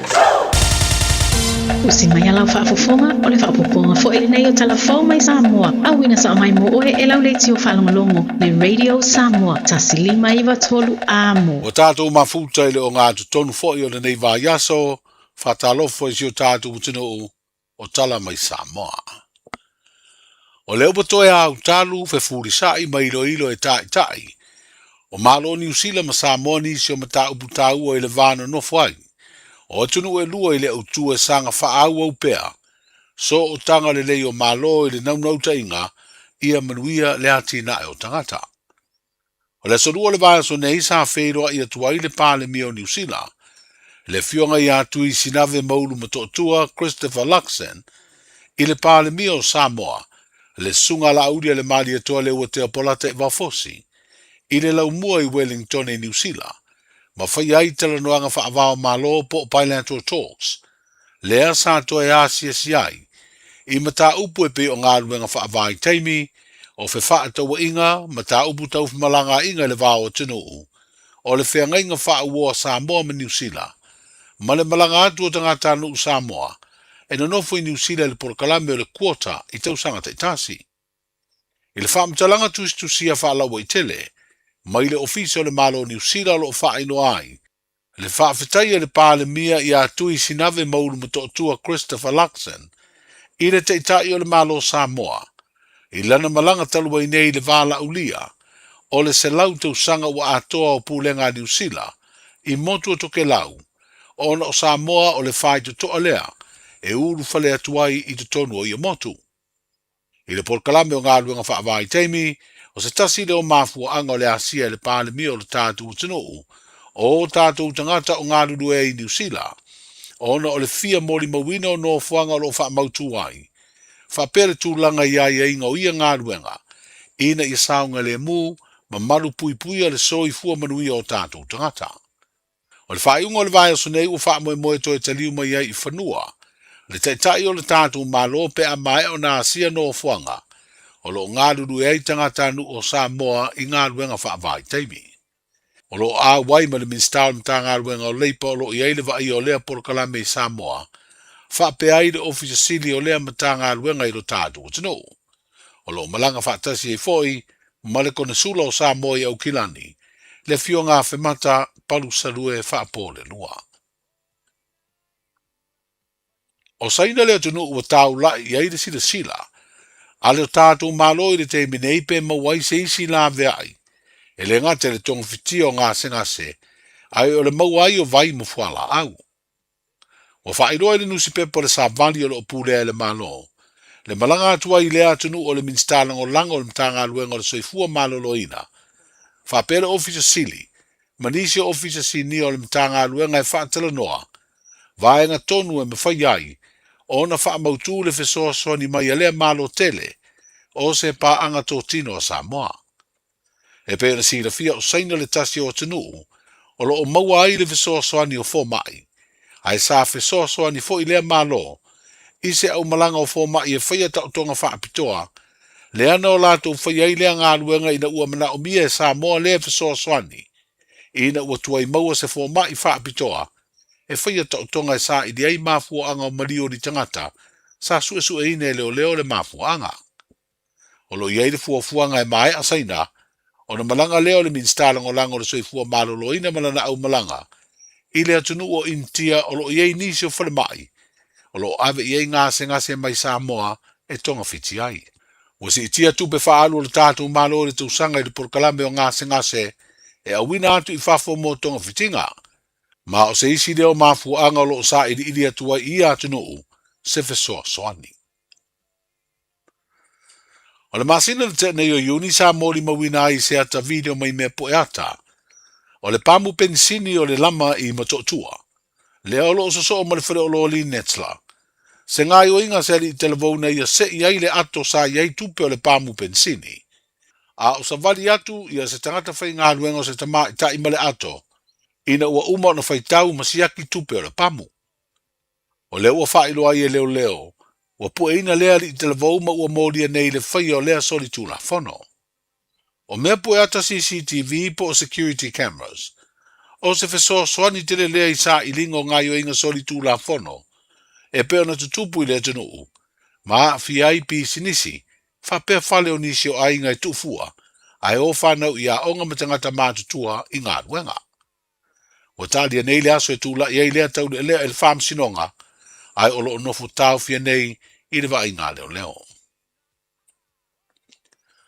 O tangata ta alo le ta longa le whiausi po le swimming mai New Zealand, ma se ta lia lo tau sinio. Manisi o lea tunu e fia i le atina e ina o lea ta longa. E peo na whanga solo lea whiausinga i le vai aso nei. O lea songa fua na amata mai ai ngā tei fale.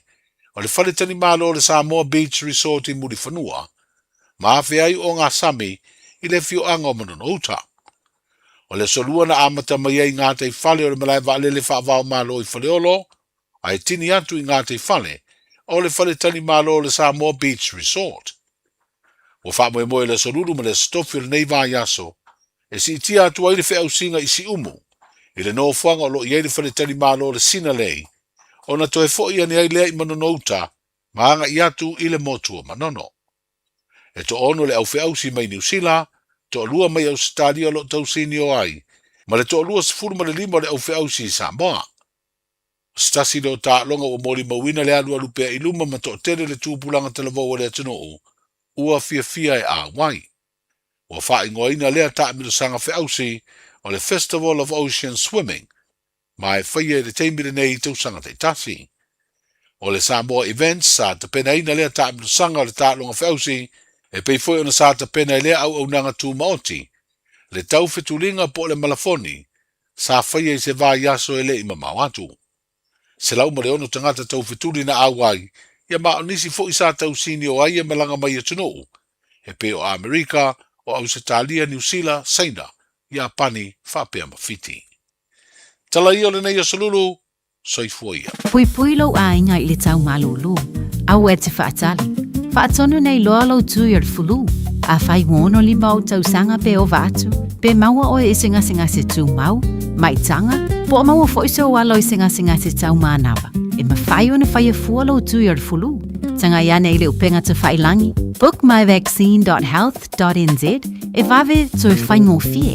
Mo whapesili manisi whamtalanga, really mai le vaccination helpline. O valu se lau, lua valu lua iwa lua ono, o valu se lau, lua valu lua iwa lua ono, po o le fono, o valu se lau, tolu ono ono wha valu, o valu se lau, tolu ono wha valu. E siri le poipuia na I loa le tonga whitia. Whai nei loa lau tui ar fulu. Ta lofa lava, o le siu fofonga le nei o Samoa, le Radio Samoa.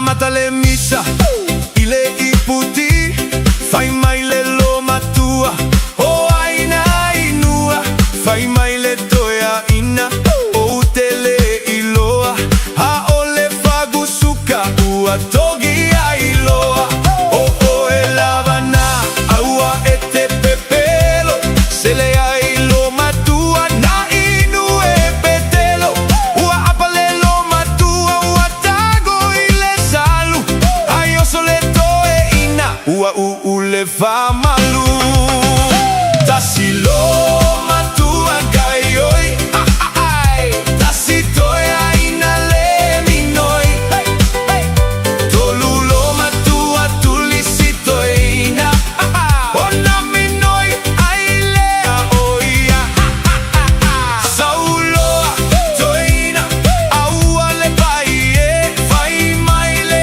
toina, olo vai uape, otamo e si toina, ua lele alona ie, ole tua oiwa alu le talie, ua no posito e ina, ilalo ole niu, ua tolona sela, so umapua tui, tomu mutoina fai mai, ua pologa, ile neilo matua, sili ailo usola, tasi male amo, tasi male ato, tasi le sapelu, fai ai ole lafo, ua ma aile toina, ua manaya le galuega, fai mai le lo matua, I love you forever.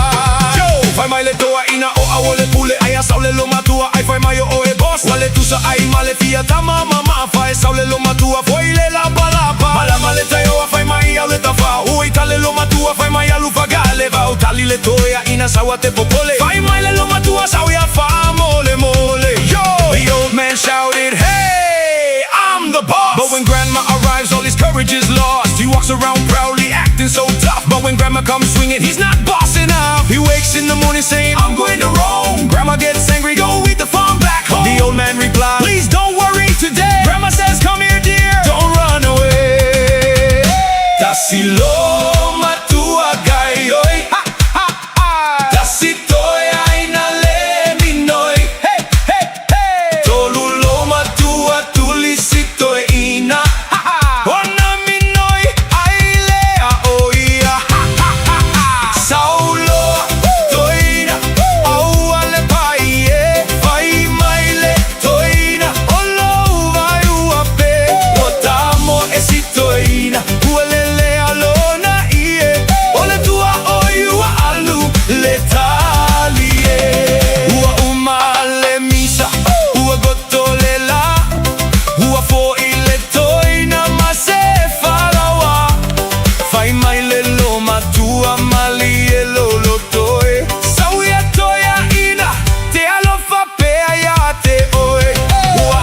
toya ina mafaila natala mama tae au usua ule maumaga fai mai lelo matua manaya tele papa ai moile to ina mawagalo ai lava tasilo matua gaio ta ta ta tasito ina leni noi tolulo matua tulisito ina ona minoi ailea oia saulo toina au ale paie vai maile toina olo vai uape watamo esitoina ualele alona ie ole tua oiua alu letali Ia, taimi ole wati le o se fulma tolu minuto te ane tula se fulma le lua.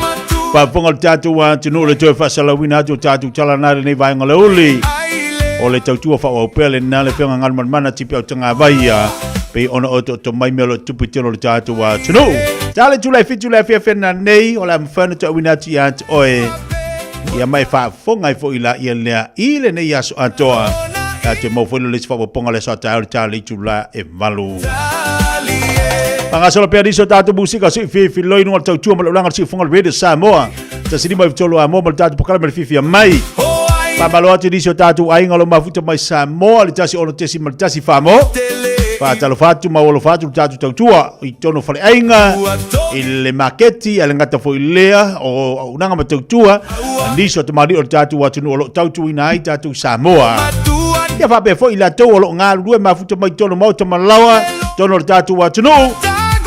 Le mawatu fai pea mai nisi tatu panga o fa tu mulia lava ila tu Samoa oka mai wa kumul market ya fo tatu e tau uli Samoa sa va le market sa va lalo walu mana ya lo mani tatu market sa va lalo ya i telo tatu o loa mal telo tatu fa inga lo yai tu ane fo ila tatu market la yu kai funga lei bakua si kueli paringia o fo ila market i no mo si fa lo loa ina tau langa e pia tua tu la mo te sala fa wa manga ye fu sala fa so tu ngala tala fu le wa mana ye langa tatu Samoa e tau nulo e o fi mata mata mo o loa tatu Samoa lai nga o si la vo tatu no piona ila valava o kaukalinga o ula o mo le tele o loa fa itolo tatu la vatunu lai e atina ila tatu no manga o si la vo tatu no ya alenga te lea yo le anga iatu o ka va e ko fo ile tomo tanga le po emel to telo tatu o ka se manga yo supo le wa sa mo le maka ukio le supo le wa sa mo makwa manga yo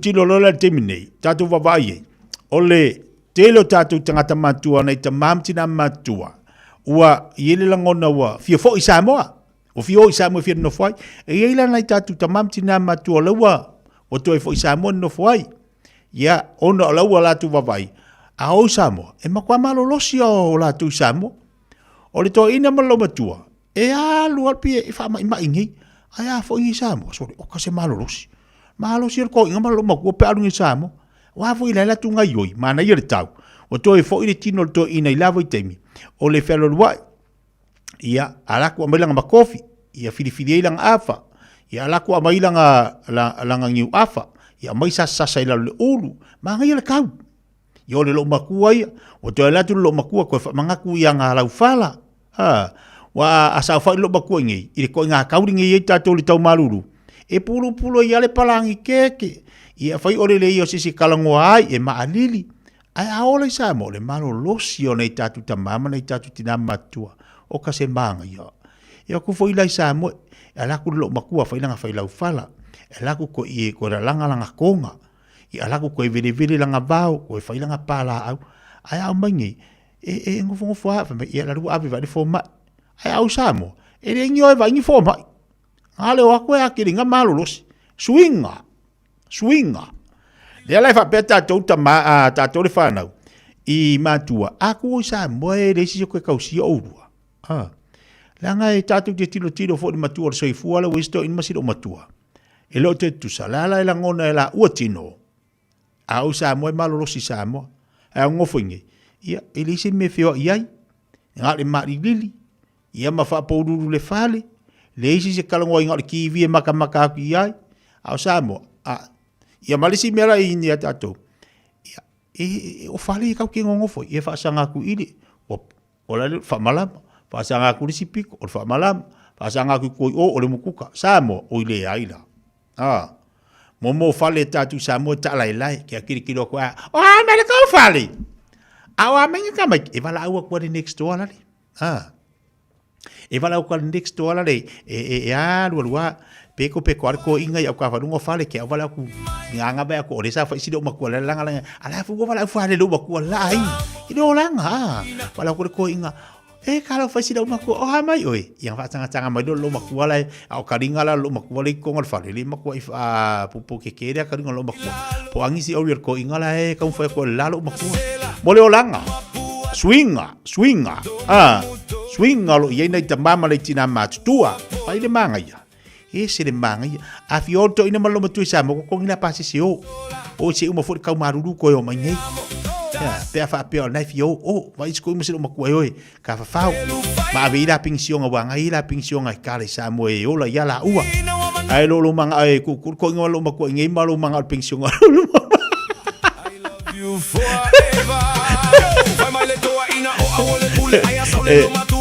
ele va pe o lo manga fa ko inga lo makua inga o lo manga al pension ale fa inga luenga kul pension al ko inga lo makua ko ina pase se Samoa o ia kausi o la fa mele ko fa ko pension fai mai le lo matua o aina inu pe foi le misa so ko inga lo makua fa ko fo inga ia wale mele ye de wa fa pe ka ko ia o ko inga lo makua ka vai misa misa la wa ia kalau volo makua kango kulis ko inga yo ke ava mai ia habla ia de bango le koma i hao wa apalelo matua misa lo makua ko inga te vai ku vidi de wa ngari de wa fa misa ko inga de wa fa misa ko inga ya dua ya ngape alu pera langa ia si do makua de pera sa fa si do makua va wa ikar ko inga de wa yo solo makua ka vale aru lewa misal lo ya o solo makua ka vale ap pi ko ile nga nga vale lo kama ba ko inga pi ko fua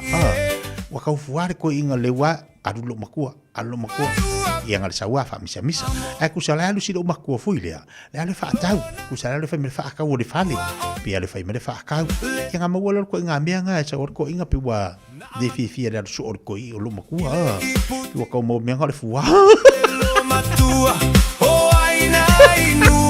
fai mai le toia si lo makua la de ma fo dia ia mo misa ko inga malo ma ku mai fa pe ngai di fa pe do fa ko inga malo makua misa fai mai le misa la ko inga malo makua pi misa fo ia le alu mi lo makua pe alu le kaya fo ile alu fa ka mo si puki yang alu ya lo makua ngalu ya le or ko inga la pe wa de fi fu ile wale le leva ngalu lo makua ya amia fu o lo makua le uminga ale o so fo imasa salonga si ko inga marka o ko ma pula ku fai ko ede ko kala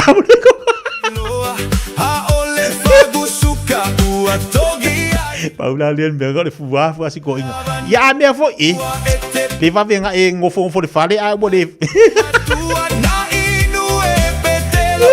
Usa apa ko ingal me foi dia. De malo sia walu aku. Kali tahu fa ya pula. Ya adu lo makua de wa fa lo makua. Kali aku nga kau ngalo bo ka so wala ki le. Ya masa ka suka ba yo de suka ale. Ala fa ngalo bo mo. Ya le ayo fa merka aku. Le foi a sa lo makua fa me. Pa kali aku nga kau lo mo nga via sa no masiti mo nga sa ban mai la ya le. Ai so ala ki de mas kame ai ya lewa ya ngolo makua lewa pungar ka avan ya si ko ingale ngar ka vale ya pauda ngale me mau ya nga masua kwa ari kar ko inga ya ale fuwa si ko inga de banga ya lu umi mar kido fa ka mo fa nga basa ido war so oi mami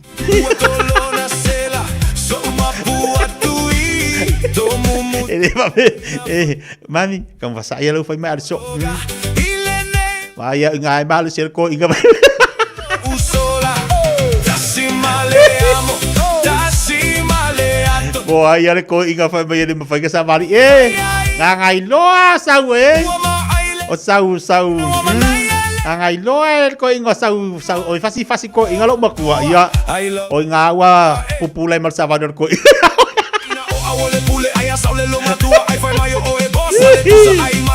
o inga wa pupulai mal Salvador ko inga ya o lo makua o makua fai le wa lo for ko inga safari ya o ta ai yang ifali ko ngolu ko inga lo makua ya o lua misa Luamis, ibu si mela Fiafia Mai ko inga. Mai mai lo fodero makua. Ala ke do e va venga makua ala me anga el si do makua.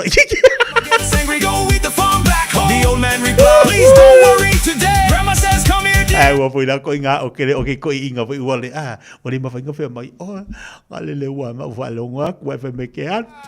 Lo makua ngale le wa ma fe me ke al. Ole me e wa ibu si ya kaika.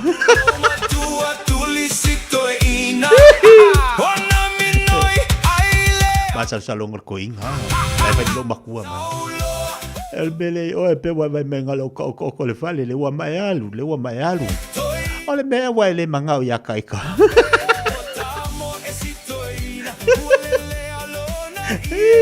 E me lo bakua que no le yo lo quiero fe me casa ka we. Ya nga me mai masal me ke ha. Ko inga. Ya ko inga. O ko ka lo bakua. Okay, o fo yo fa nga fa ka nga.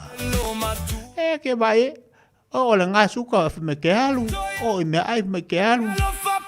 Ale ai mangi me yo vai ya ko nga polisi ya me yo ke ai.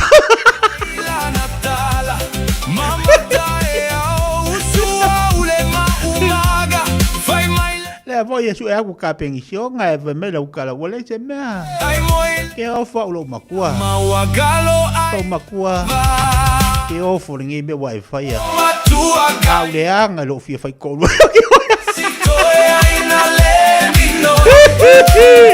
Luas full family tele o che nei le chula se football lua.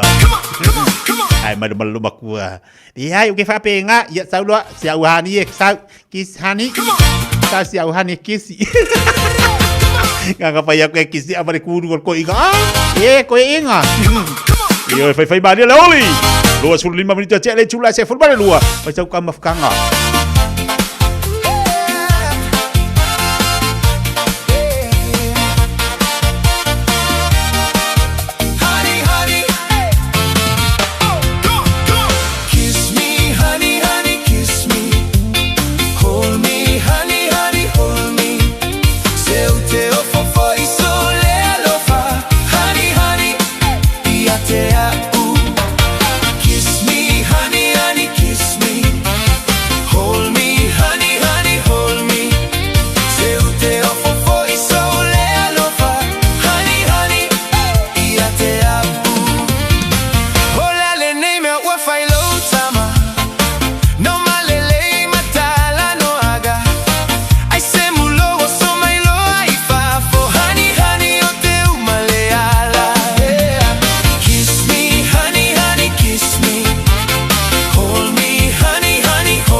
Te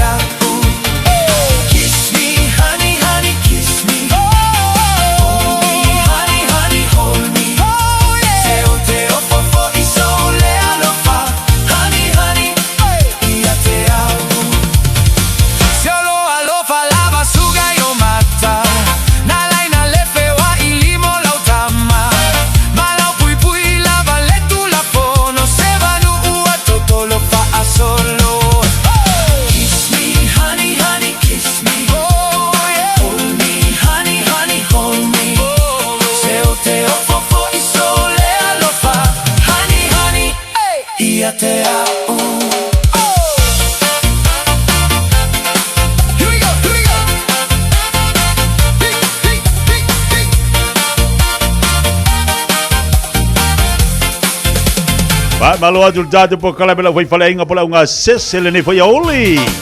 Malo le ngalo lue malo le fa malo losi. Malo le kuka. Mbai se la tolo fe ngai malanga sengo top of tanga moto manlawa. Mone ya tatu tamam tira mat tua. Luas fu valu menu tele tele chula se fu bale lua. Pabalot nisio tatu paanga. Atesa seta Filippo malo si fu laude lei. Langsung ai mayaba fatalo fatu. Paptel maftu bai lungo tatu pokalame Selina si osi faktai. Leo nga putomuli. Ya esa. Oh. Lulu makuala kwa malu ya le pinko ale fakari. Foi iniciali fatalo fatu. Wale si Jane malo si fu laude lei fa pena vo ia le tonga. Angatos le tonga malo si fu al manuia. So si apelama al fattua ta ele ma vuta bai nai bai tele Samoa. Alo fatuso. Mamaloti a tot si lata. Patalo fatu tatu pokalame fa tele ma vuta mai. Ya, fa maloti fo inisio la tolo ma vuta bai lungo tatu pokalame. Ya, bal to tele la tolo sanga pediata fatalo fatu. Pa pena fo ia va puni matangi, alo si fo monuia. Simona Tavita fa felo atu tatu pokalame nei temeleoli. Mamalo so sia kalama malfatu ya bai. Ya balola bangalu de malo fa malolosi. Nita saulo fatalo fatu nei yaso. Malo maftu mai lungo tatu tautua. Taimela wati luas fulma leva minuto leo te nei ia leitu la se fulma lua fa vivianga le sa mana musika mo oe.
mai le singa ngase ko banga I papu.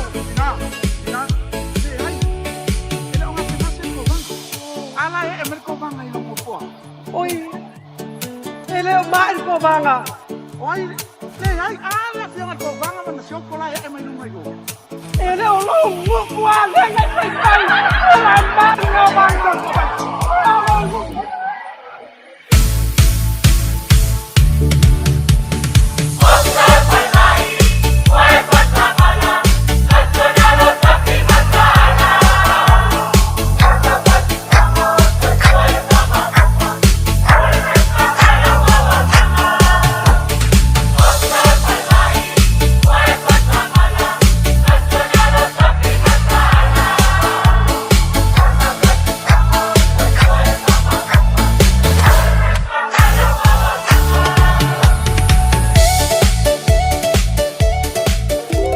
A e fia I lope ono lo fia lo fale I lo lunga. Si aki lo fanua I le Auckland Flood Viewer a le Auckland Council. I lunga o upenga ta whailangi. Si aki lo toa tusi pele ono a fia ngu fia lo mauta I lo lunga. Talanoa I lo ainga I me whai pe ama mawhati munga. Wha ama mama tewo tua maota. Tātou te le pōlea le tau. Ai mawhai o na tātou sa uni mo fisuia I ngō winga le tau. O lo sa onga le mu I taimi o lo longa mamafa. O lo o yo lava lima. Ua maua le telefou mai le Auckland Zoo, o le dinosaur track o le atoi fo'i mai le nei tausanga. Sa hawa vali ma mata I le mataptia o le vaitaimi o dinosaurs, o la atu ngaioinga, ma le atu tangi. Pei atu e wha fo'i oe I le loa se lau miliona tausanga taluai, e au fia le nei mataanga I lau pe paul fali, tala fia ngai mo le ainga atoa. Tanga iane I le aucklandzoo.co.nz. Omo mia ni ngaluenga fai I lo fali. O le living space o lau company if so soani I le fale leo maota malawa. Amana o mia se papui pui, carport, canopy, be fa lau heat pump, fai sau dick, fa ka peta lo fale. Fab so ta I mai I le living space. Fai a 4 quotes, mau le so soani I le finance, e le ai se deposit. Vili mai lo le living space I le o valu se lau, lima faono, fa valu fa. O valu se lau, lima faono, fa valu fa. Kia ora Aotearoa. Good news. The starting age for the National Bowel Screening Program has dropped from 60 to 58 years old. You don't need to do anything. When you turn 58 or 59, you'll be sent a free bowel screening kit. Happy birthday. Even better, you'll get a free kit every 2 years until you turn 75. Bowel screening can find cancer early when it can often be successfully treated. It's free, quick and easy. Bowel screening saves lives. When you get your kit, just do it. O le Samoa Realty, ua whaatuatuaina I Samoa ma Amerika Samoa. Ua lata I le whaasifulu tausanga lana au nanga. Lata o te whaatawina whanua ma whale, whai alisi o whale ma pisinisi, e o I le iloiloina o tau whanua. O le Samoa Realty, ua lava le tumai e fisosoani atuai mo oe. A e fia talitonu, whafsota I le telefoni, o ono walulima, lua wha o ono walulima, lua wha lua. Petanga iane I le samoarealty.ws. Samoa Realty, our island, your home. Radio Samoa. Taslima Ivatolu. Amo.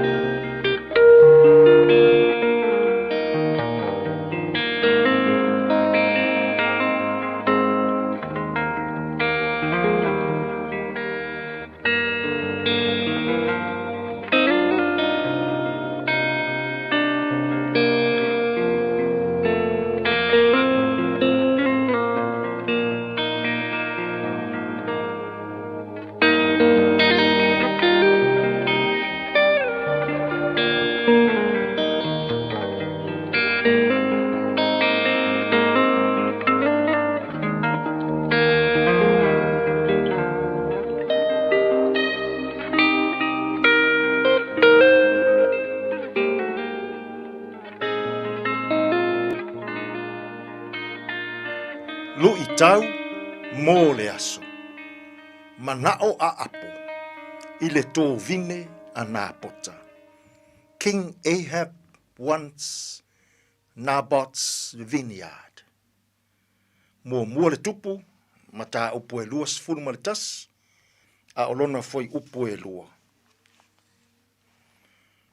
Ua fai atu a apo ia nā pota. Ua whaape atu. I nā au maia o loutou vine mo'u, e whai mo'u whanua, e to tō ai la au aina. A wā e lata lata i lo ufale. Ai o te avatu ia te oe le tō vine, e sili ona le lei, i le nā e sui ai. Ai a whai e le lei ia te oe, o te avatu ia te oe lona tau, i tupe.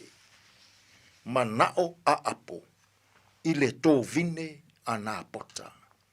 King Ahab wants Naboth's vineyard. O tātou manao, tātou te manui ai. A o tātou manao foi, tātou te mālai ai. O a apo, o le tupu o Israelu. O nā pota, o se whai whaato anga mativa. O lo o tau mawhai, lana tō vine. E ola ma manui ai, ma lona ainga. Whai mai le manao a apo ia nā pota. Nā pota. Au maia mō au lau tō vine. O te avatua se isi tō vine sili atu. E whaafesui ai ai. A le o lea. E mawhai ona o avatu ni tupe se tele. E to tongi ai lau tō vine. Whai mai nā pota ia a apo. A apo. Ia mamao lava ia te au. Ona o whaatauina. Le tofi o utama. I le langona o nā pota. O lona whanua. O mea sa tu whaasolo mai. E ona au ngātama. Lea ua o mai i lona taimi. I lona talitonunga, o se mea ua au pito i sili lea ona se se. O lona whaatau wina, o le whanua, o lona whaasinomanga, o lona tofi, o le tofi sa tu whaasolo mai e ona au ngā tama. Na maua e le toa lua a apo, le whawhine leanga o Isabella le tala. Ua musu nā pota e whaatau lana tō vine. Na whawhau ai, iese pela le tonga fiti leanga. Ma ua whetongia ai nā pota i maa, i tua pā o Jerusalema. Whai mai le atua, e ala ia Elia. Alu e wha i loa ia a apo. O le mea na eto ai e uli le toto nā pota. O le mea fo i le nā. O le nofoanga tonu fo i le nā. E eto ai e uli le toto o a apo. Ua mā laia a apo. Ona o lona manao. Mole tupu ua manao tele. O le tupu ua ola whaaloloto. O le tupu ua manao i nai whanua o nai tangata mātitiva. Ai, le le manao. A o totonu o lea manao. E lei talia ina e nā pota. Peitai, ua whawhau e le to'olua a apo le tonga fitileanga. Ma fasi o tia ai nā pota. Ma ave whaamalos le tō vine a nā pota. Feta lai le atua. A apo. O le mea na eto ai e uli le toto nā pota. O i nā foi. E eto ai e uli lou toto. Samoa. O tātou manao. Tātou te manui ai. O tātou manao foi. Tātou te mālai ai. E le anga le manao tele. I nai whasi whanua o nai tangata mātitiva. E le anga le manao tele. I mea tō tino anai tangata whaatau waa. E le anga le mana o tele. I nai lafu manu, i nai whaatoanga. A tangata le tau aloa. A tangata mātitiva. I le nei fo yaso. Ia tātou whaau tauta. I mea tātou te mana na oai. Awa o lou manao. O tātou manao. E mawhai o na tātou whau le angai. Ina ia talia ina. Mamaua mea tātou te mana na oai. I se auwala se se. I le nei fo yaso. Tu i le atua lou manao. I mea le lei. Ai so ia tātou te mana nao. I mea aisi tangata. Ai maise o nai tangata le tau aloa. Nai tangata mātitiva. Ma nai tangata fiaola. Tātou te talo. Le atu ai. A oa o maia ia i mātou. So ia mātou te mana nao i mea e tele. A ia o mātou talia ina male fiafia.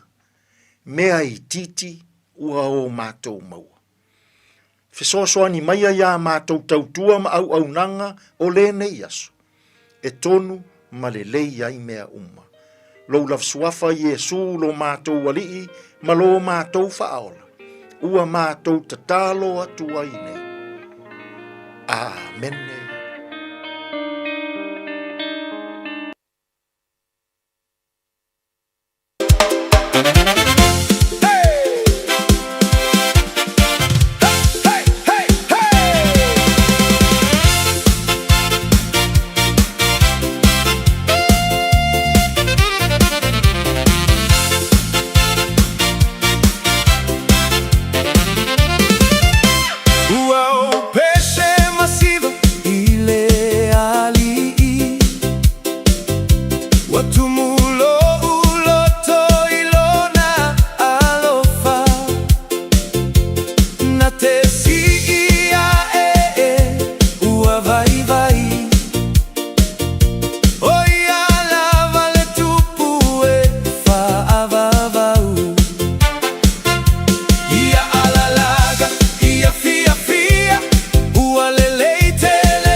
le tele le tole pese fale nganga le na ua fa mai atu le tato po kalame le na le tau fa le nganga mo tato ia ngata le tato mana I me wa tato maua awani tato nau tele ale me wa mai le tu mo tato wa lava matoli na la fu fa so wa ya o ile aso ma le aso na le tato fa fitai ya ile li ilana fa so I lunga le laulau tu tono lau ato tono lu ainga le ale me wa mai le tu na tatu fa fitai mana ia le fa mal au mo tatu sunga fa fenga nga vi ia le li fa fitai ile tu la na fola yo le nga o no fo mo fa longo le tau le pokalame pa fa mal sia se ia te me tati ma fo mai ma u penga fia kiri ya ka kupe wa halu wa ka ma mai ma u penga ka ma le loto mai ma u penga fa pe ka I ka wai o ka ma fonga o ka mana o ngai mana tuala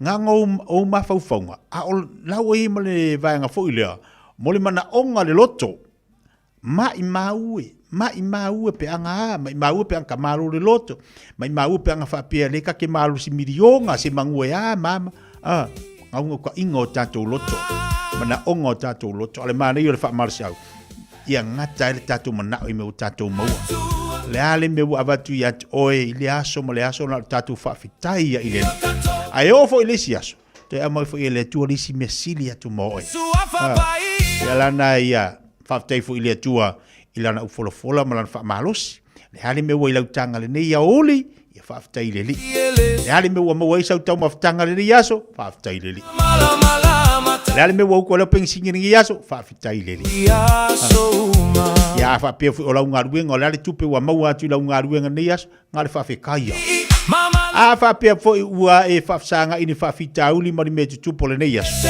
fa fitai le tu mo fa fitau au naite ilo ile le mal matango fio le tua malona le tu la fo ino oi patato uma pe atatu fafsanga in fafitau awoni atu valo tatu loto pe popoli pawal mea tatu falangolango ile if so sani mai e mai fo ile tua ia isi manatu le mai isi langona le e toi pou ai ma toi fatu ai se isi amatanga fo ia matatu manu malo I fafitau le lango lo tatu sava vali ai amu ia oi pe fa peringi fafika audi yo e ka fa amu ia yake oe amu ia oe pe ale ni me o tupu lo wolang ha o lo famasi ya solo ma e fia ni yo ka amu ia oe wa ka fa pe ia oe e oe au te lo le ia se so tatu ele ui me fa fitauli ana tatu fa fitai ile li ia ho mai fa fitauli tatu te langona le mana so sanio le nganga pa ia ya tatu ia ma fa marsi au tatu fo launga ina ia uni tatu fa vai te bela wati lo 2 minuto talo le tula tasi tali vai fo ile avatu tatu po klame po tatu tala fo ile ngana Britania ai fa malo atu ni so tatu watu no lo tapedatu mo tiu te mangalu ngo tol ni aso ape vo inicio la tole na o fa sa uni atu mo ngalu ngala tole uli se pa iste mo le pona nei mal malo le tuno o tapedatu mo ngalu ngol si po la ngalu si po malo fa malos te lo ia ole ngaluenga lea mo ila tolo ngalu dure po e mafuanga e mafu na lule si ina ngalu tanga tel po ona a tutu nga fu ile ainga ina ia no fo ia tina le fale le taiao finga luenga le au oi finga luenga ia tina le au aluta male po ia mo le vava ingo tamaiti po nisi po kalame te lo ngaluenga si po ele fa ingofi me anga yo fia boy soli ole vave e to fo lo pulo mo la tu e finga luenga si po e usu e o le afiafi po antoa ia langona le vai langona le fia moe a fa pela le finga luenga le masema singi fo ile alu fa sola atoa nga yoi fa sola atoa ia e pe yo le mo le mantale ngengo fo ile le moe langona le vai fa malo to al tatu po kala me ya te to yo lo ngalu le sif po ya mau pe mantala mau to mau fia wa ngalu nga fenga mo to le afiafi ia langa o le afiafi ia le po e malolo ai tatu te o tatu whainga ruenga ona o lungo ngā ruenga. DJ Sua! 5 minuta talo le tulai tas.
because they're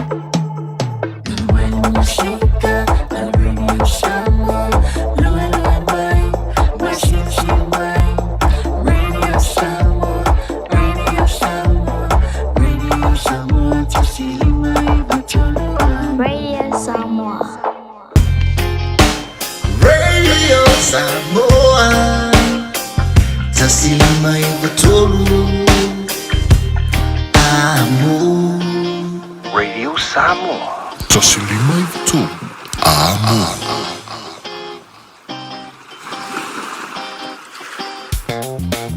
Ta lofa Samoa. Ole whapito le Best Bargains New Zealand Winter Mega Sale ua amata i le taimi nei. O fi whātau sau telefoni fo. O lo maua le iPhone ma le Samsung wata mai. A wata mai le na o le lua lima tā laid vai aso. Ai ala se se tino fo lazy boy. I le na o le lua whātā laid vai aso. Ma wae. Wa siria ma le lua lima tau sanga le tau tua a le Best Bargains. Te tala fitu aso. Vili mai loa i le o valu selau lua iwa tolu iwa. O valu selau lua iwa tolu iwa. Beta mai ana i le Facebook page a le Best Bargains. E iaia inga whapito. O fia maua sau ta vale po sau piki apu. Ai tongi ta i vai aso, lua vai aso. Pe ta i masina. O le sleek cars o le a maua ai le fisoswani. O ta pena le au whainga ruenga a le sleek cars. Mo oi malo a inga. Aua e te popole i se mea e tasi. Te tala fitu aso, mai le sifulu i le tai au. Angai le afo le ono le afiafi. Tele la lai au kilani i saute. Vili mai loa i le o lua tasi. Tasi faa. Fitu lua selau. Po le o lua o. Fā lima tasi.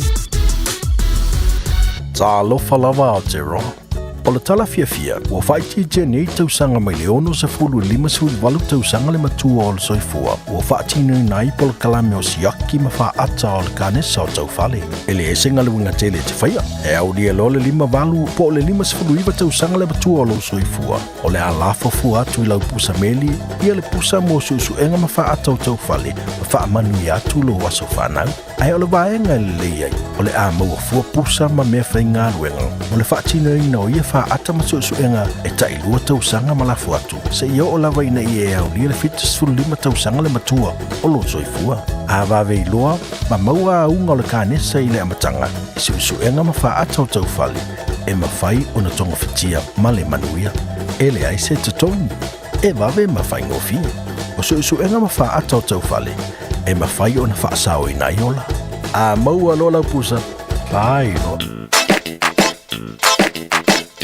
Eva mai pea i the radio kasi lima i wakolu amo. Au ngā tele sunga mo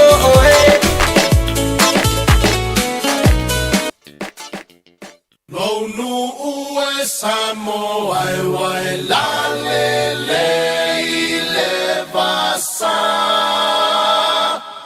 La le oe inu o le vasa.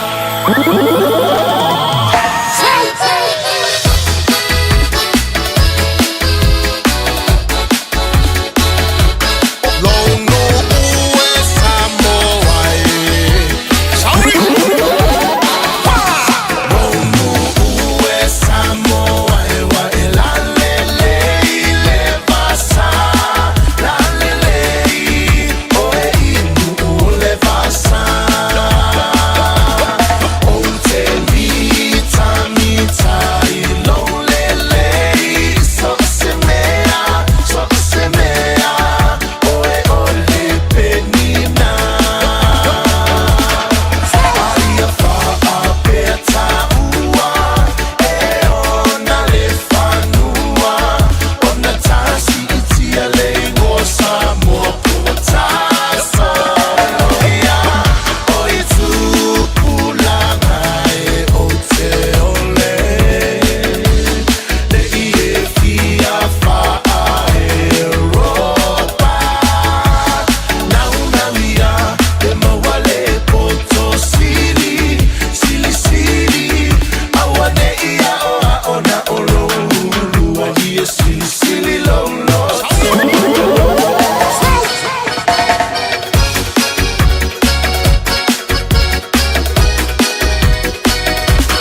in this update. The Climate Change Commission says emissions reduction efforts need to increase massively. Stats NZ data shows total greenhouse gases fell 0.2% in the March quarter. The Commission says the rate needs to more than double to meet our climate goals, and change is needed within the next 2 years. Chief Executive Joe Hendy says people need help to decarbonise their transport and electricity. It's government policy that targets the barriers that are standing in the way of people being able to make these choices. Erica Stanford promises the government's listening to survivors of abuse and care 2 years after the Royal Commission's final report. Survivors and supporters have presented MPs bouquets of flowers collected from known sites of abuse as they ask for all Commission recommendations to be followed. Stanford's lead coordination minister for the government response, she says it's working as hard as it can. With hundreds of recommendations, many of which will require not only funding but also drastic changes in the way that government departments operate. The Finance Minister says she's not opening up the chequebook for bailouts. The government's handed over $60 million to Fletcher Building's Golden Bay Cement. It had considered closing our only domestic cement facility, but now Fletcher's committed to investing at least $150 million into the plant by 2040. Nicola Willis says losing cement would have wide implications. We've been very careful to say this is an isolated case on the basis that this is a strategically vital part of our economy. Fears kids whose parents can't meet the rising cost of school camps will miss out on vital experiences.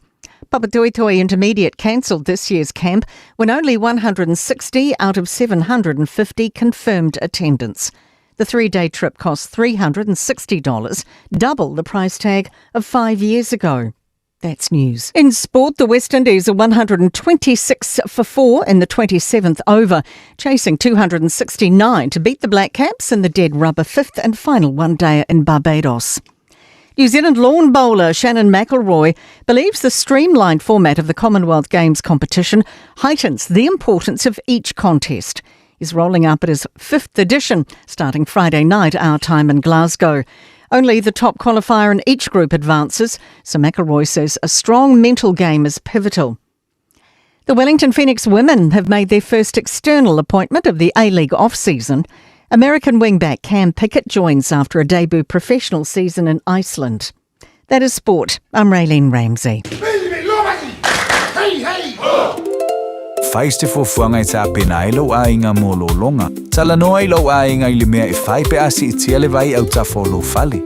Tu au meta au e sino fuanga saunga le mu. Ma faonga se a fianga o lolonga o tuanai. E fai male sona o leona toe tu lai mai o ia fianga ilo ainga. Tanga I ane I le Auckland Flood Viewer a le Auckland Council. I lunga o upenga te whailangi. O lo saunga le mu I taimi o lolonga mamafa. O lo o yo lava lima. Talo fa Samoa. Waule ne yo kasputi alu, awal suia ngila wa le kio. Eva mai ina se fudu lima iva kolu. Amo, Radio Samoa, bevela a.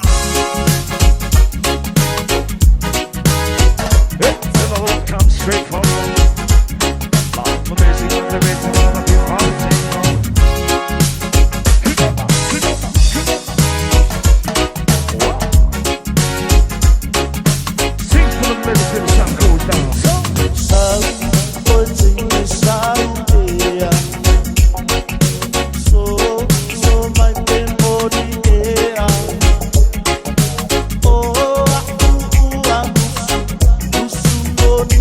Oh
furu midi tole wacha nei le tu la jasi lungal tau chuma ulanga si fonga rede Samoa se football limba tula momal tatu po club le fo itaimi le oli e apa tatu lunga lo so lunga le maman wi a tu te bangal wenga lo fengai mal malu le tunu la tu te masani tono for fengal wenga tanga lunga le malo le ngata fo le pisinisi o company te tasi lo enga lu ai le ngata tolo tatu tunu Samoa e fa be fo le ya tunu ni so tunu lo langi le te mau mal tau le rede Samoa fa malo fa tairi ngā rue malo fo fa malosi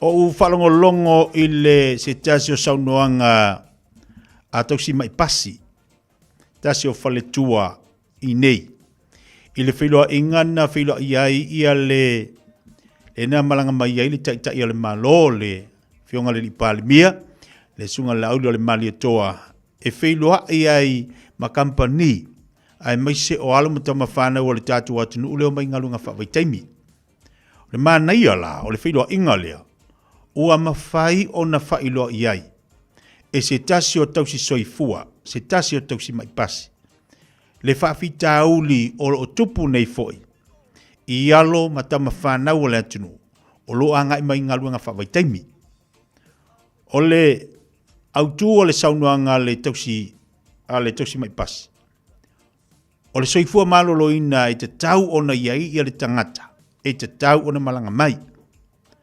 Ona, e iai la tau e malanga mai, e le i lewa na whaingaruenga, a e mai, a e mamai.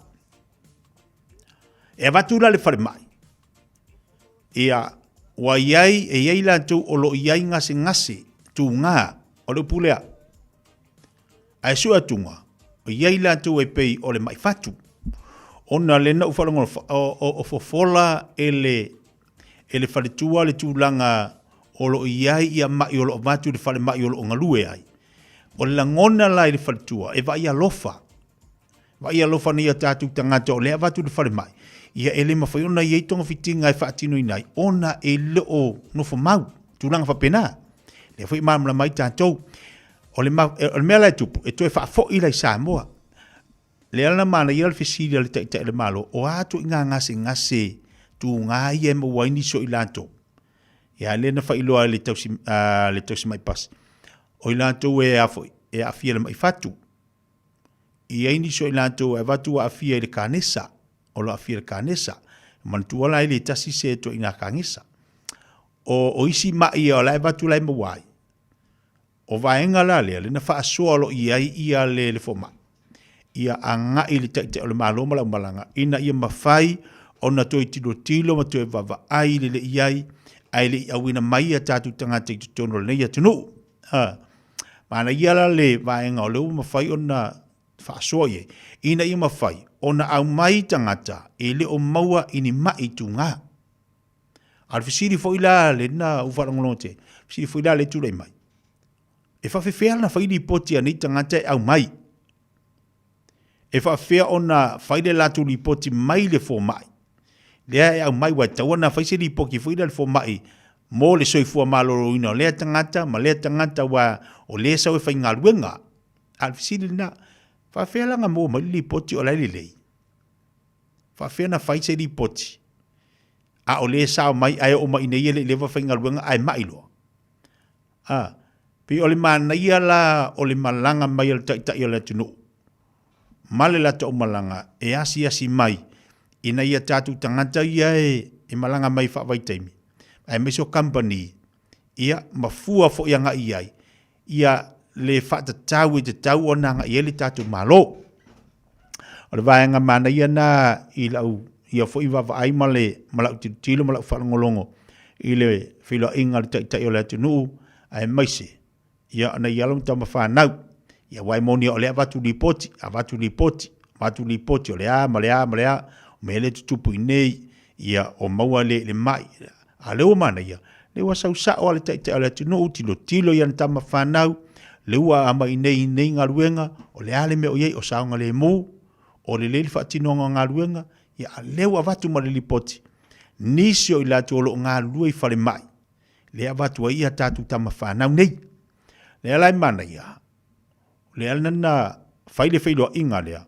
ai le i mai ai le i fai le whiloa inga le taitai o le malo ma le taitai a New Zealand a tonu o le ama fai o na whailo i ai e le taitai o le antunu ia i le taitai a New Zealand a mai se sio matu tama whanau ia e mai nei le a mai ngalunga whawaitem ia tatawana whai tonga fiti nei le anga o le sau ngaluenga le whai ngaluenga ini whatu i foi a tonu o le vaenga le langa le na ufalongolongo atu a tonu o le dasi le vaenga le mta upo la mwhai o na talano ia i le taitai o le tatu watu no ia i le taitai o le malu New Zealand ai o le tāwai o le vaenga lea tilo fo iei tātou ainga i nei New Zealand ia mo nei tātou tama whanau ia a mai sa mo i ngalunga whawaitai mana mia fo tātou soani ai eni vaenga whapeti tupu ia i nei tātou whanau ia mai sa moa po nei tātou ainga i malanga mai ngalunga whawaitai ia tau fo tātou asiasi iai tātou wala au iai viri iai o amai oe o amai ngaluenga ia atau mai o mai o la me tau no fai so tai ia official le me fai ona ngalu ai po la se so sani tatu ngalu fatasi ia langa ile me fai ona tonga fitia ia ila tau pe am mai mai o tino i nei fa mai o tatu ia mana mir tatu ngalu fatasi le si me mana yo le fai lo le tai tai le malo o le o lo ia se le officer fo o la e me fai no so tai ia ia to inga me fa pepe a yese me fa le tonu po ni nisio au malanga manisio ila to malanga mai ngalunga fa waitai ai te wa mo se ngase le fo ia le official consular tatu maloi nei au kilani ia e fa no so tai mai ai fa tata no va nga uma o le tau le na o vaenga te tau ona to e tilo ia tatu me se tatu ainga i lolo se fa le tonu tatu tangate mai ngalunga fa waitai wala wana le tatu consular so tai ai so ta inisio vaenga tauona mo la tauia o lo i lunga le pulenga o tatu tangati o mai ngalunga whawaitai to fo pulo la tau di tatu malofa te fo manatu i nei o tatu ainga ai mai se o tatu tama whanau o le malanga mai ngalunga whawaitai se le tau o le ase singa tau o fo le whainga malanga tai o la tano malanga mai la vase iasi o a mai la tolo o mai ngalunga whawaitai a le lewa malanga mai tai o le malo ia ma lewa ia whaafonga o lo iai nei mea iti o le tupu. Pila o lantou i o lo anga i mai. Ia i ngā luenga. A o le anga i mai o lo ia ngase tu ngā lo mawai. A tonu la. E toi fo i le tai o le tunu. Toi vava ai. Ma toi tilo. I awala i te tau o na whaatino. Ina i mawhai o na pui ai le soifua o i lantou. O lo o mai ngā luenga whawaitain. Ia awana i tina ina ai ne Samoa. Au fo nei tinga ina tatu i nei. Pai le leila usiaki al vale fo mai. Po a mai oe po e mo se ngase. Ia a fai akuro la kiria. Maua lewa no te malanga mai ai. Ai a fa pe fai atu ai maua oe i le vai ngol mai fatu. O le ale tu inga ngase. O ngasa i Samoa. La fu wa tele te mau a inga tatu watu no. Manui ai lo wa inga. La wa tele la fu wa maua polo keki. Ia ma maua talu, maua le fai, maua le ulu. Ia ai se fea i oe, awan i se wha le tonu pe tupu se wha le tonu i atu oe, ai malanga mai ngalunga whawai taimi.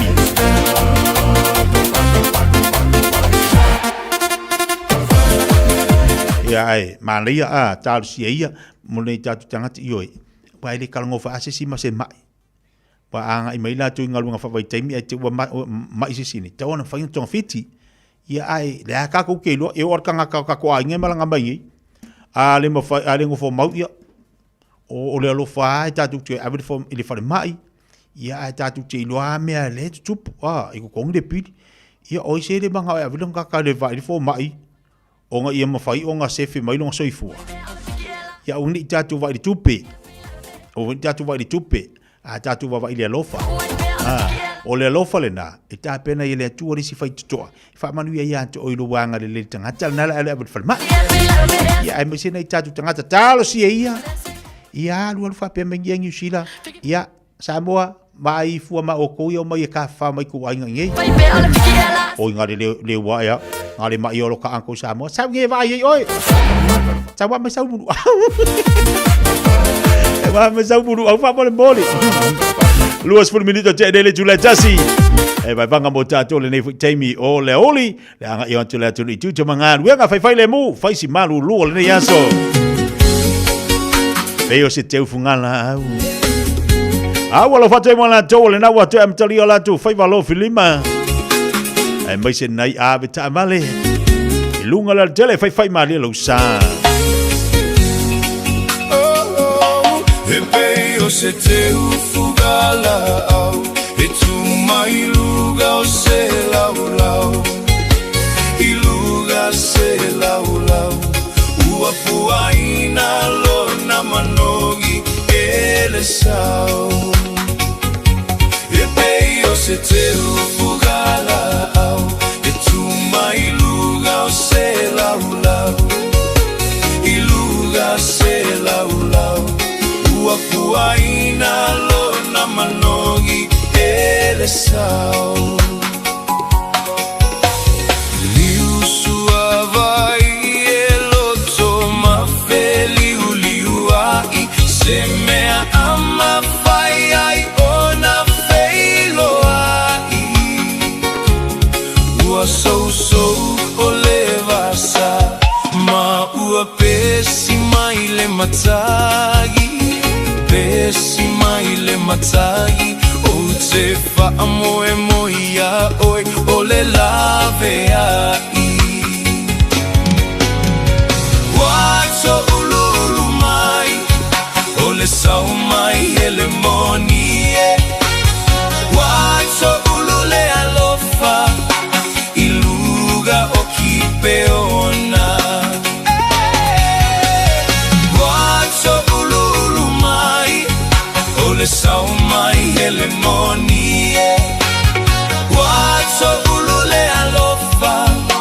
I luga o ki peona. Lata penina yo le aulo lea. Lata pululi fano e pofea.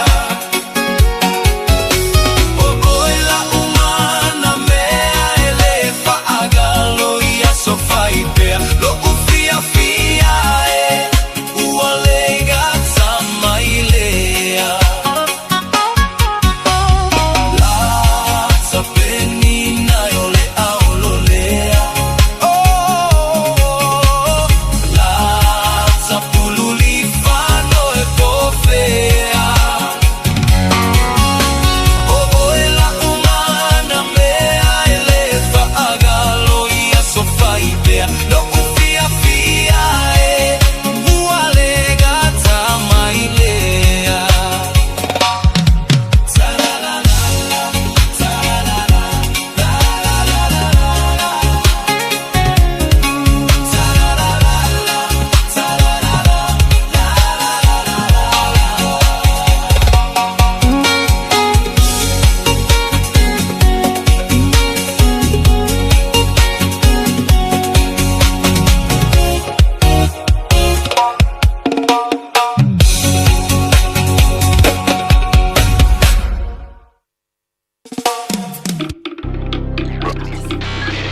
Tasilima i Vatolu Amo.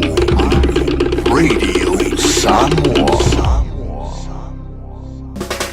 O e sauni malanga i Samoa. Maratua lola mana rento solo o maua iso se tu ai ngā taavale e talawhea ngai mau mana onga. E mawhaiura pikira taavale mai le malaiwa lele whale o lopo o whangalii. Whapelo tātou o fisa au tui ala fua. Pe momoli atu fo i le whalitali malo o lo e wha mautu ai. Ai ngā wha abitoa. O lo ia tātou insurance cover e te fili mai ai. E nani tupu se wha lavelave ai o lo ia le wha mama avenga. Maratua lo ia le tātou account i New Zealand. Pe lafosa fo i le moana rentals e wha o ngā i le Pacific Easy. E wha o ngā i lau credit card e wha atino ai le tongi na o lo sa. Mori si wha mtalanga wala au le Pacific Easy i le ovalu se lau. O tasi ono po onu mera masani au kilani. O le lua fitu ono fitu iwa fitu wha. Po le lua fitu ono fitu iwa valu wha. Talo sanga e transfer o i le moana. Pe asi siane i le tātou Facebook o le Moana Rentals. Po le upenga ta wha ilangi o le moanarentals.com. Moana Rentals o laupa anga e taitolo ina oe. Au e malanga asiasi i Samoa.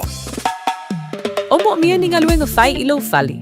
o le living space o lau company if so soani i le whaaleleo maota malawa. Amana o mia se papui pui, carport, canopy, pe whaafolau heat pump, whaisau deck, whaakapeta lau whale, whaapsota i mai i le living space. Via 4 quotes, mau le so soani i le finance e le aise deposit.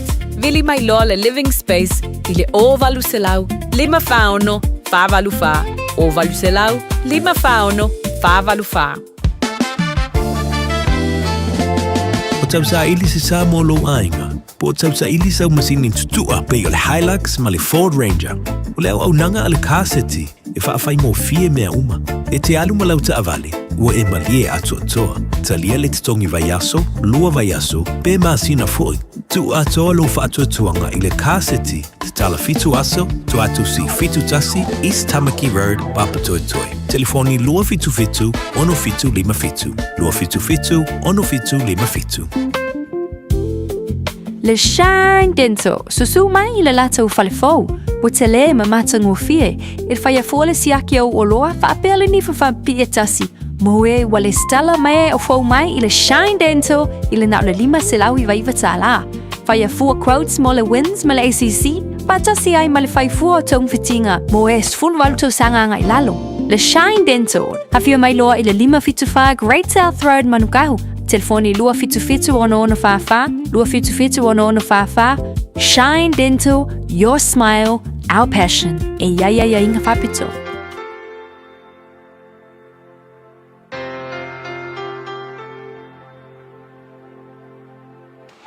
Whaafiro ai foi tatou tunu mai tatou por kalambe o le anreto le ola ile nei aso malo na vale soifu manuia.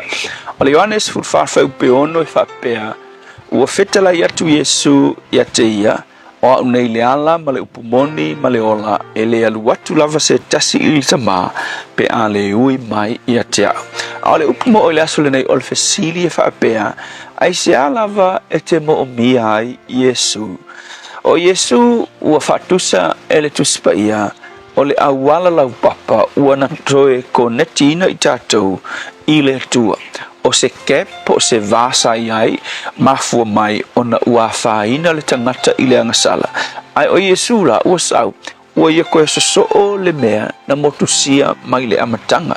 E kei rofe mai tala tuspa ia le Roma tolu fai upe 2:10 ua angasala tangata umalava ma ua leo o i le vi inga mai le tua o uputa ua nei angasala tangata umalava e la vea ai oe e la vea ia e la vea ai tangata umanga ola ia soia ma tangata o lo soifua i le taimile nei o le whamauni anga whai ngofie e iloa ai mo i o tatou tangata angasala o le melea o le oti ua oti tangata umalawa a waewa ai le Roma e ono whai upe 2:10 whai mai o le oti o le totongi lea o le angasala o le oki o kokongi le o le angasala ua mafua o na oti tangata umalava o le whaamaonianga lea ua whaina tangata uma i le angasala a whai upe 2:10 i le Roma e ono whai unga o whai upe 2:10 o lo ia i le talamana i lava mo o e whapea a o le ola e whavavau o le mea foa i fua ina lea mai le atua i lo tātou alii o Yesu Keriso. O le mea tā uala e aonga e mga kua mea nei o oe mau o le tangatanga sala. Lua ua oti i tātou uma o le whamaonianga e moni o oe mau o le tangatanga sala. Al mele na tau le sili na tā ua o le kako woki i le teimina ngei o le whaitotoa lea tātou te sawa tuai i le manuia e whaavavau. Pe a whaila lea, tātou te talia lea li i whaaola o Yesu o le awala ua saunia e le tua i o tātou o langa a o maua le ola ma le manuia. E ke le whaakali e whaisau filfilinga i le oki. Loe, o le taimi le ke ola ua au mai e le tua e te whiri ai la nala o le ala a e whaatua tua i ai o Yesu lo nalo. Na maliu mo awanga sala ma toe tu i le asatolu o le whaamaonianga ua talia i le atua le ala o le whaoletanga ma le whaamanga longa o le laulangi i le taulanga na whaia e Yesu. So o le ola la e whaavavau whai maitala tuspa ia o le mea fo ai fuaina e le atua e oki kako uma ai ua e oki ma le whaamoe ua saunia le atua le ala. O le ala lea, o le mea alofa ua foa i fua ina mai le atua. E te whaatua tua i le ala na saunia i le atua, o lona alo na foa i mai ma maliu kalevaria, o le taulanga mo au ngasala. Ele o la wami o tonu e ke sawa i le ola e whaavavau. Ele o au ngā luenga e ke whaia makaukia e ke sawa i le ola e whaavavau. A wai le mawhaiang i au kupe o na whaatau le ola e whaavavau. O le tau o le manuia e whaavavau. O le mea lofa, o le toto, o le tamai maa moia le atua o Yesu na whaamaringiina mo o ele tangatanga sala. Le tiofa i mai Yesu, tala na whai ia Toma. Toma, o a unei o le ala, upumoni ma le ola. Koe whai mai malisi kala sining manus, e le ai seisi ma whainga sao atu i le tama, pe a le ui mai i a te au. O le upumo o le asu ngei, koe ma fau. O whea le ala ngai ke whiri, e ke sao a kuai, i le manuia e whaamavau. Le tua, e le ai seisi ala. Tasi le ala wa e saunia mātou te sao atu ai. O le talia, o le taulanga mai, ana e whaia i kalevaria. O lo walo o Yesu. Whawhita Yesu. Amen.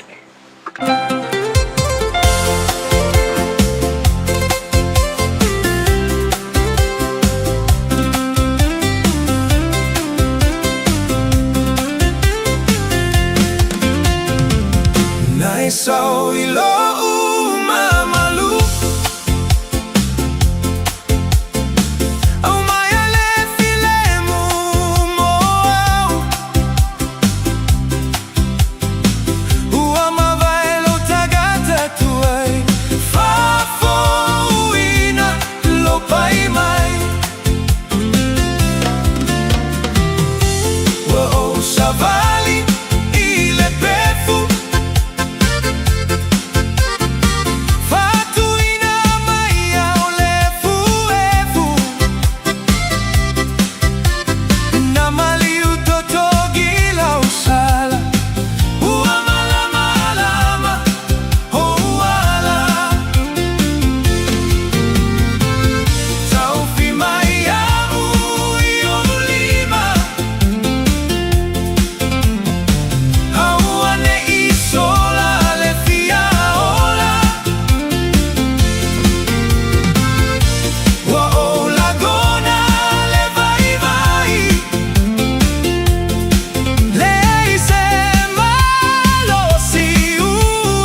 le pale leola pale tui na mai le fa le tanga mo tanto ia sao na ia au mai ia le sao tonga ia au mai le file mu yo tanto lo ia le o tatu ai manui o le li pa tele tu le fa tanga pa tele tu le manatu mai ati tanto le tanga tang sala mo tanga tele ato toa mai le li le bono mo tanto pa tele foi le tua ele manatu o tatu fa le tonu mo ni tatu se ele manatu ni o tatu pala ai alofa le ia ti tatu yaso uma na manuia lo ainga manuia tatu uma le lofa le tua fa tai le tua ele manatu mai ati tatu lana fana pa malo fa tai mo le upola retu le ola mo tatu sta mo tanga fa le nganga tape na ina vo ia le sunga fa fe nganga la fa le copa mo tatu ia fa malo si le fo langa mala ui fo savalinga tatu yele ni masina lo te mauna mai al ni masina lo fitu fa tayo tatu lo to le aso mo le aso lo na lo fa tu noa mai se lo na so sa ni mai e ala lo na nganga pia tai to lo nei tatu e ala tatu ti te ma faiba te bole wati lo to luas fu tolu minuto tale o le tu la lua ya ta fo le tu la lua ona se atu lo fo il to fa ya fo mo se manu fa sesione a wal fa wino tatu po clame nei fo ya oli ai tatu fa linga lea se tatu musika lea o le tari mai lea o tatu fa sisilanga le tonu mai malo ani sio pa anga wo mai masani lo mafuta pa inunga tatu Facebook inai au si talia ngalu lue pai fusi malu lu o to ese po ine yona po me watu mai ima o ano le mafau tele o pale sa e o la fa apau ai ono le tu ina nau o komisai o le mafau o si ua so la ata ya ina ifana veia sola soi fuanga tele o tangata o lai le faita anga o niswa o lai le mulilua o sola atia I o si ona to alua Along for the town tonga, the Taputino I, Ilefa I poi ponga, Waleke I fa amalie o mala oma. Awale fa oava, eva be mai, ola. Awale ola fa okange, ale waise o fa alave. Awale ai na manu, ine wingale mana ya, alala mai ilalo ai awa ika ila walalo awale fawa eva be mai ola awale ola fa kange mali waise o fa alave ta wale ai na manu ine wingale mana ya alala mai ilalo ai awa ika ila walalo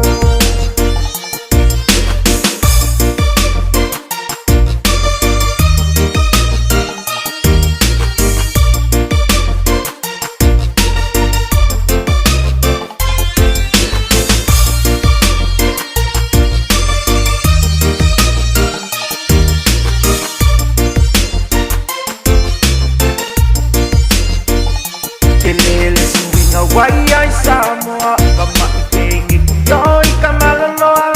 Ako tinge malo o makukua kuetia lai, la afuli ilerua. Oisi ualekea, o oia lava o se faiava e o ingo o kangela kele kukumama inga.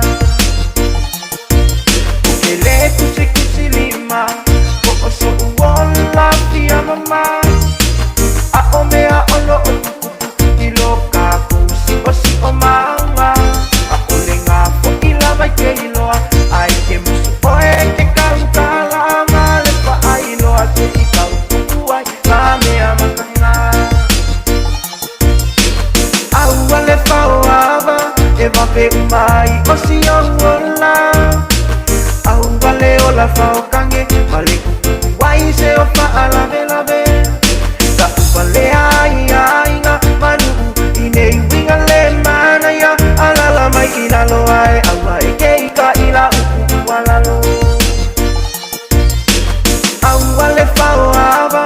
le vave umai o si ola au wale o la faukange wale wai se o fa ala vela me ba wale ai na manu ine winga le manaya ala la mai ila lo ai awa ika ila wala lo ala la mai ila lo ai awa ika ila wala lo ala la mai ila lo ai awa ika ila wala lo. Pere bonus fa Fiafia le le te se forma leva minute on ta le tu la lua au lo fa tu ai tu mai ya Rose malele ya lo ba futo bai fole le vai ngale so te lo po fi opa ka la ta vale ai Rose ya la ta tu mai disi do ta tu fa si silanga lo tonu mai fa silanga nei o te mwa ya la o folo fatu ma fa lo fatu le pa mo lunga ma le mamalu tawe e o le tatu no o le fasilanga le nei fasino tonu le maftanga sa puna au kilani nei e le sua le sunga i le fatama o le tatu maftanga le sunga to ina ya se fatu patea ma le fatua te mali mfai launga sa wa mo tama mata mai tai o ala mo tama fanau e tainani ni tatu Paulo maningafa tatu te maluai ma lo se fomoria ma le langi matafi pa tai le lofa tuli loa o le tua i lo to se fua ma so matu ola o ala fai Fiafia Mai ai lona no ule nei tai au fou i lona sa pat pa ia ya sei koe kipia kulis pikorea ai le ava tele ma le fa alalo e fa se sila tuai i le pa ia o le tatu maftanga sa punao au kila nei o le a fatanu ina foi ia o le a le fatanu ina foi le tatu fonatanga i le aso tona nei aso lua se fulma le lima e pei ona fasa la winatu mua ai o le a fatanu ina i le aso lua se fulma le iva o le masina lona valu i le nofuanga e pei ona silafia PIPC o ne hanga i le itu la se fulu to se fulu a fa se fulu i le taiau toi fa manino atu le vaenga lea o le sapunawa o le ali fatan winal to maftanga le so lua lima ai o le a fatan winal le so lua iva masina valu no winga a so lua iva o aukuso e talo sanga tu foi male nganga mo le lava e mana mi o le tatu awai uma ona ua vai se unga foi tatu te le mafuta ma lo yai ni mata upu e mana mi ai so to finalo mo lo le awai mai o le ale avea lea mala e toi tolo poina ai le fa moi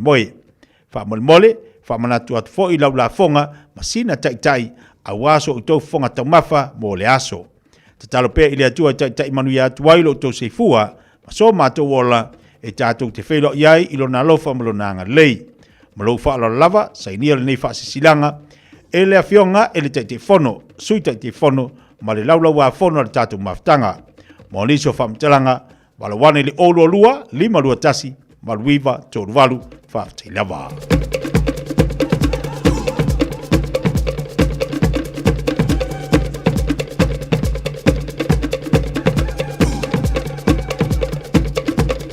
O le fase silanga le nei fase no tonu i ala mtama whanau le fianga popo e savai o lo alala mpapa au kila nei maso se tasi lawa fiatongi i a sanamaa a walawa le wha moi o le tātou mole whausiena o le malmalu tapoe le whakasai tolo le tātou nuu. O le awhaia whenua inga i le Otara Arts Centre i la solusu mo limo Julai. I le tūlai tasi i le auli si o atu le tūlai lima le afiafi. E mana umialau awai mai tātou swallow pule ma whaasoa. Lima sultala le tātou restala. Mana tua mai sau la fonga a wale tau amataina o le nei fo i wha moe i le awa ma le wha tele. Fa moe o le audi atu le na aso ua tupoina tātou whelo iai le lofo le tua. Fa aftai sai nia le nei fa sisilanga e le whale tusi ma le laulau o le maftanga o ala mtamu whanau a popua. Awale ngalo saulo minga o le tātou tusi o le wawhirifiri ma le tātou tusi o songa pe ona whailo atu mo le mamalu o le tātou atunu o le oalu le tātou whaapitoa mo le nei masina lima sifurtala le tau o le tātou tusi. Lima sutala tau tatu tusi wala mali tatu telefoni lua no lua tasi lima vitolu lua no lua tasi lima iva tolu.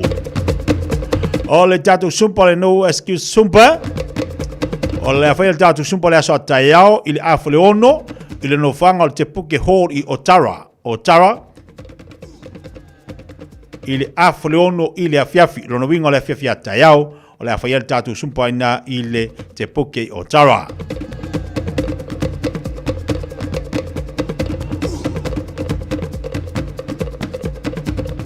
Maftanga sapu nao i whale a Lili.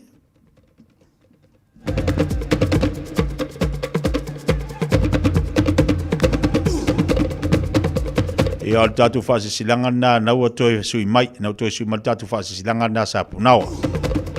Lawinga la ua mai a oelea sapu nawa, ia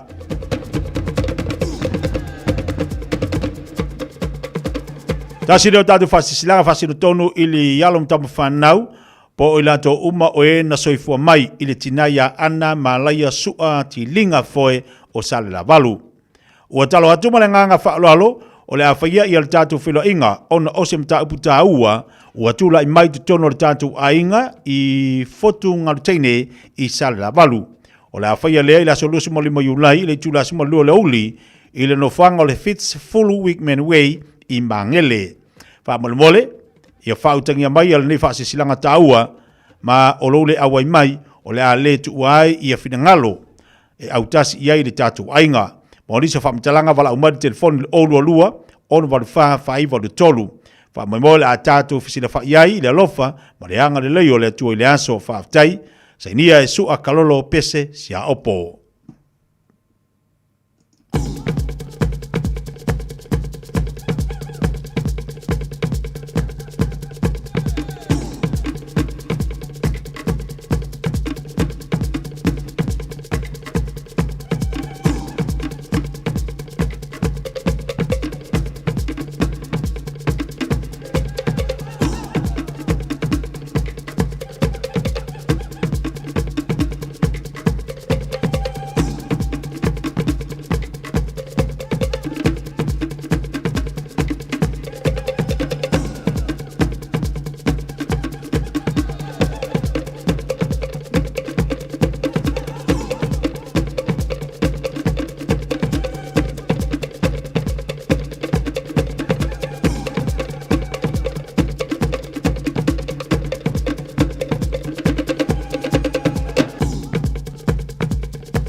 O le tasi leo tatu whalse silanga, o le atatoi le fiso mo na lau, mātou te le toi whaloina le a whaloloa, i au pa ia whalanu ngata Samoa. I lei se vave po o se poto, nā te whaopopo peto e sea se iota. O pa ia lava e mai le vavau e o i le whavau. Ai o le asu i tonu le mante o le niu. Ma vidi tonu le ifia maina i le aunga ma le whaapongai o le nei whaasalaunga taua. I le awa ma le whaaloalo e talo atuai ma valvalusia i a o le la au i suli ma feoi o le suafa o se umanu o le fetu tasi i lona fo iala i fanga le misa i sa pulu i sa longa o iai se langona o a unei se umanu ana se umanu sa le lua o le toe tangata matua o le tatu ainga e talo sangaina lo uto mamalu. Tātou te whailua i salolonga i le lawa o ni neva se umanu au noa. I le asa se fumo le ono se tema lu olu ono. Si o tātou soala pule ma whaasoa ni o tau fina ngalo i ma tā upu o ngaonga o tūla i mai tu tonu o se o tātou ainga. E winga i nofo sa whaatino i le suafa se umanu i le asa se fulo i ulai lu olu ono. E tātou tonu e soli tūla fono lo na whaatino ina o le tusa mai unga tustusia o le tūla fono ma le whaamasinonga mamalua Samoa. Tau tono le a iatu le tua o lo uto se fua i le aso tātou te whilo. Iai, whaiala ni whaasalaunga ma le whaalo tele sa inia se umanu ana, se umanu sa le lua ma suli o le ainga poto.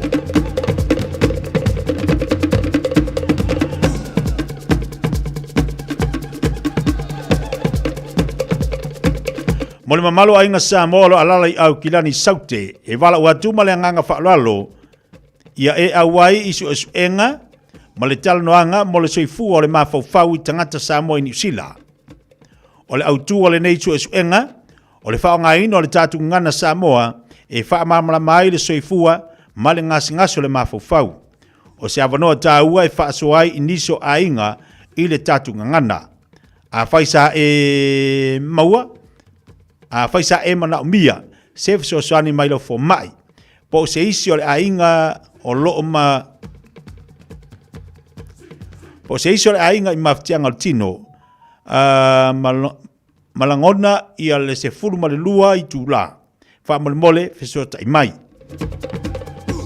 E te tau on amata I la so... O sai mai a. O leo ke wakul whaasi silanga ngi le o... Ia, ai la toi tau whaat stemu muli.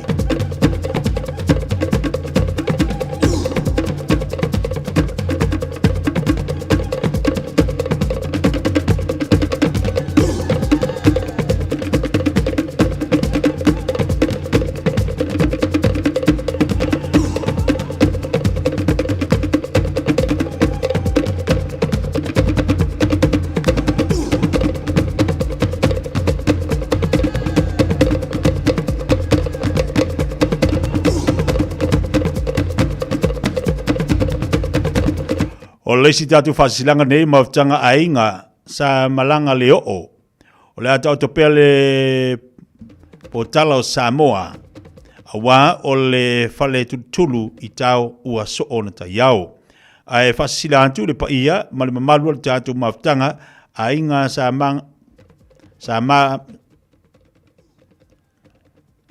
malanga le o. O loa fio ma lala I au kila nei o le afatan uina I le tatu maftanga I le vai aso fou, le aso tona I aso mamua. O le masina o lona valu I le hall mansani o le tasi pantolu lo pata avenue na I Point Inland, I Glen Innes I le itula se fulmal tasi I le taiao. E te talo atuai, e tau o le tatu au waa poto, e iai mata upu e fia mawai so tau finangalo. Mo niso whamtalanga wala umari telefonu olu atasi, olu ono, fitu o I wha. Olu atasi, olu ono, fitu o Iwa fa aftai sai nia ele sunga la o ya vai mal malo yopu le au pepe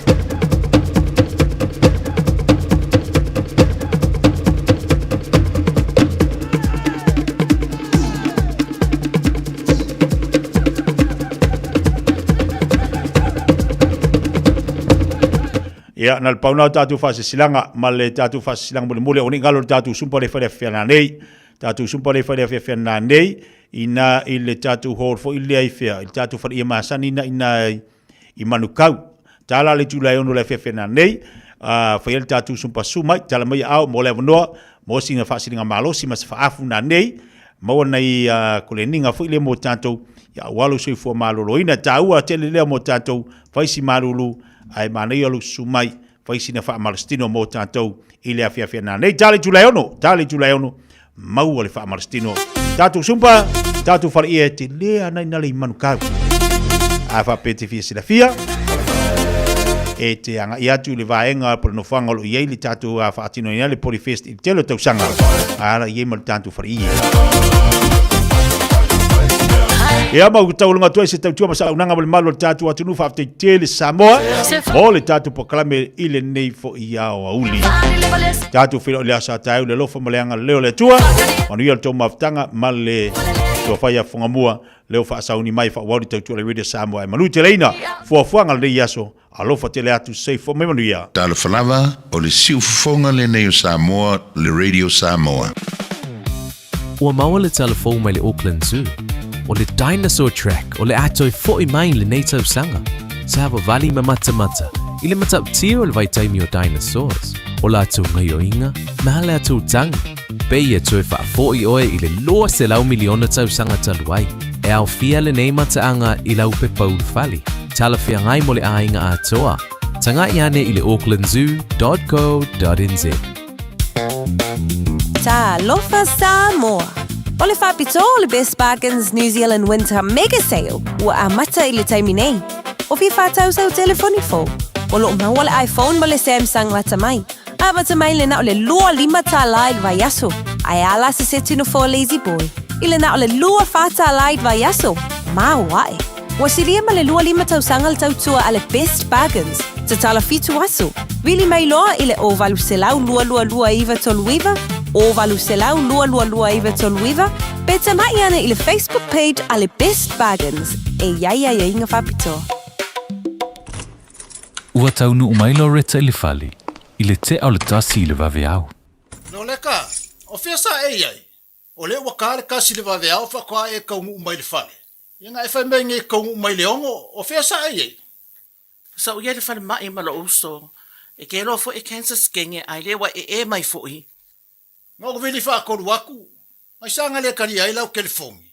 Si e kilo nge fo i mi skolu nga e vili mai lea. Ia ola o momoe mori mangawa si au whangau. Ia ole fo e le ingi lancho kamaiki. Sole, wale kasi le lua le kolu lo pepelo.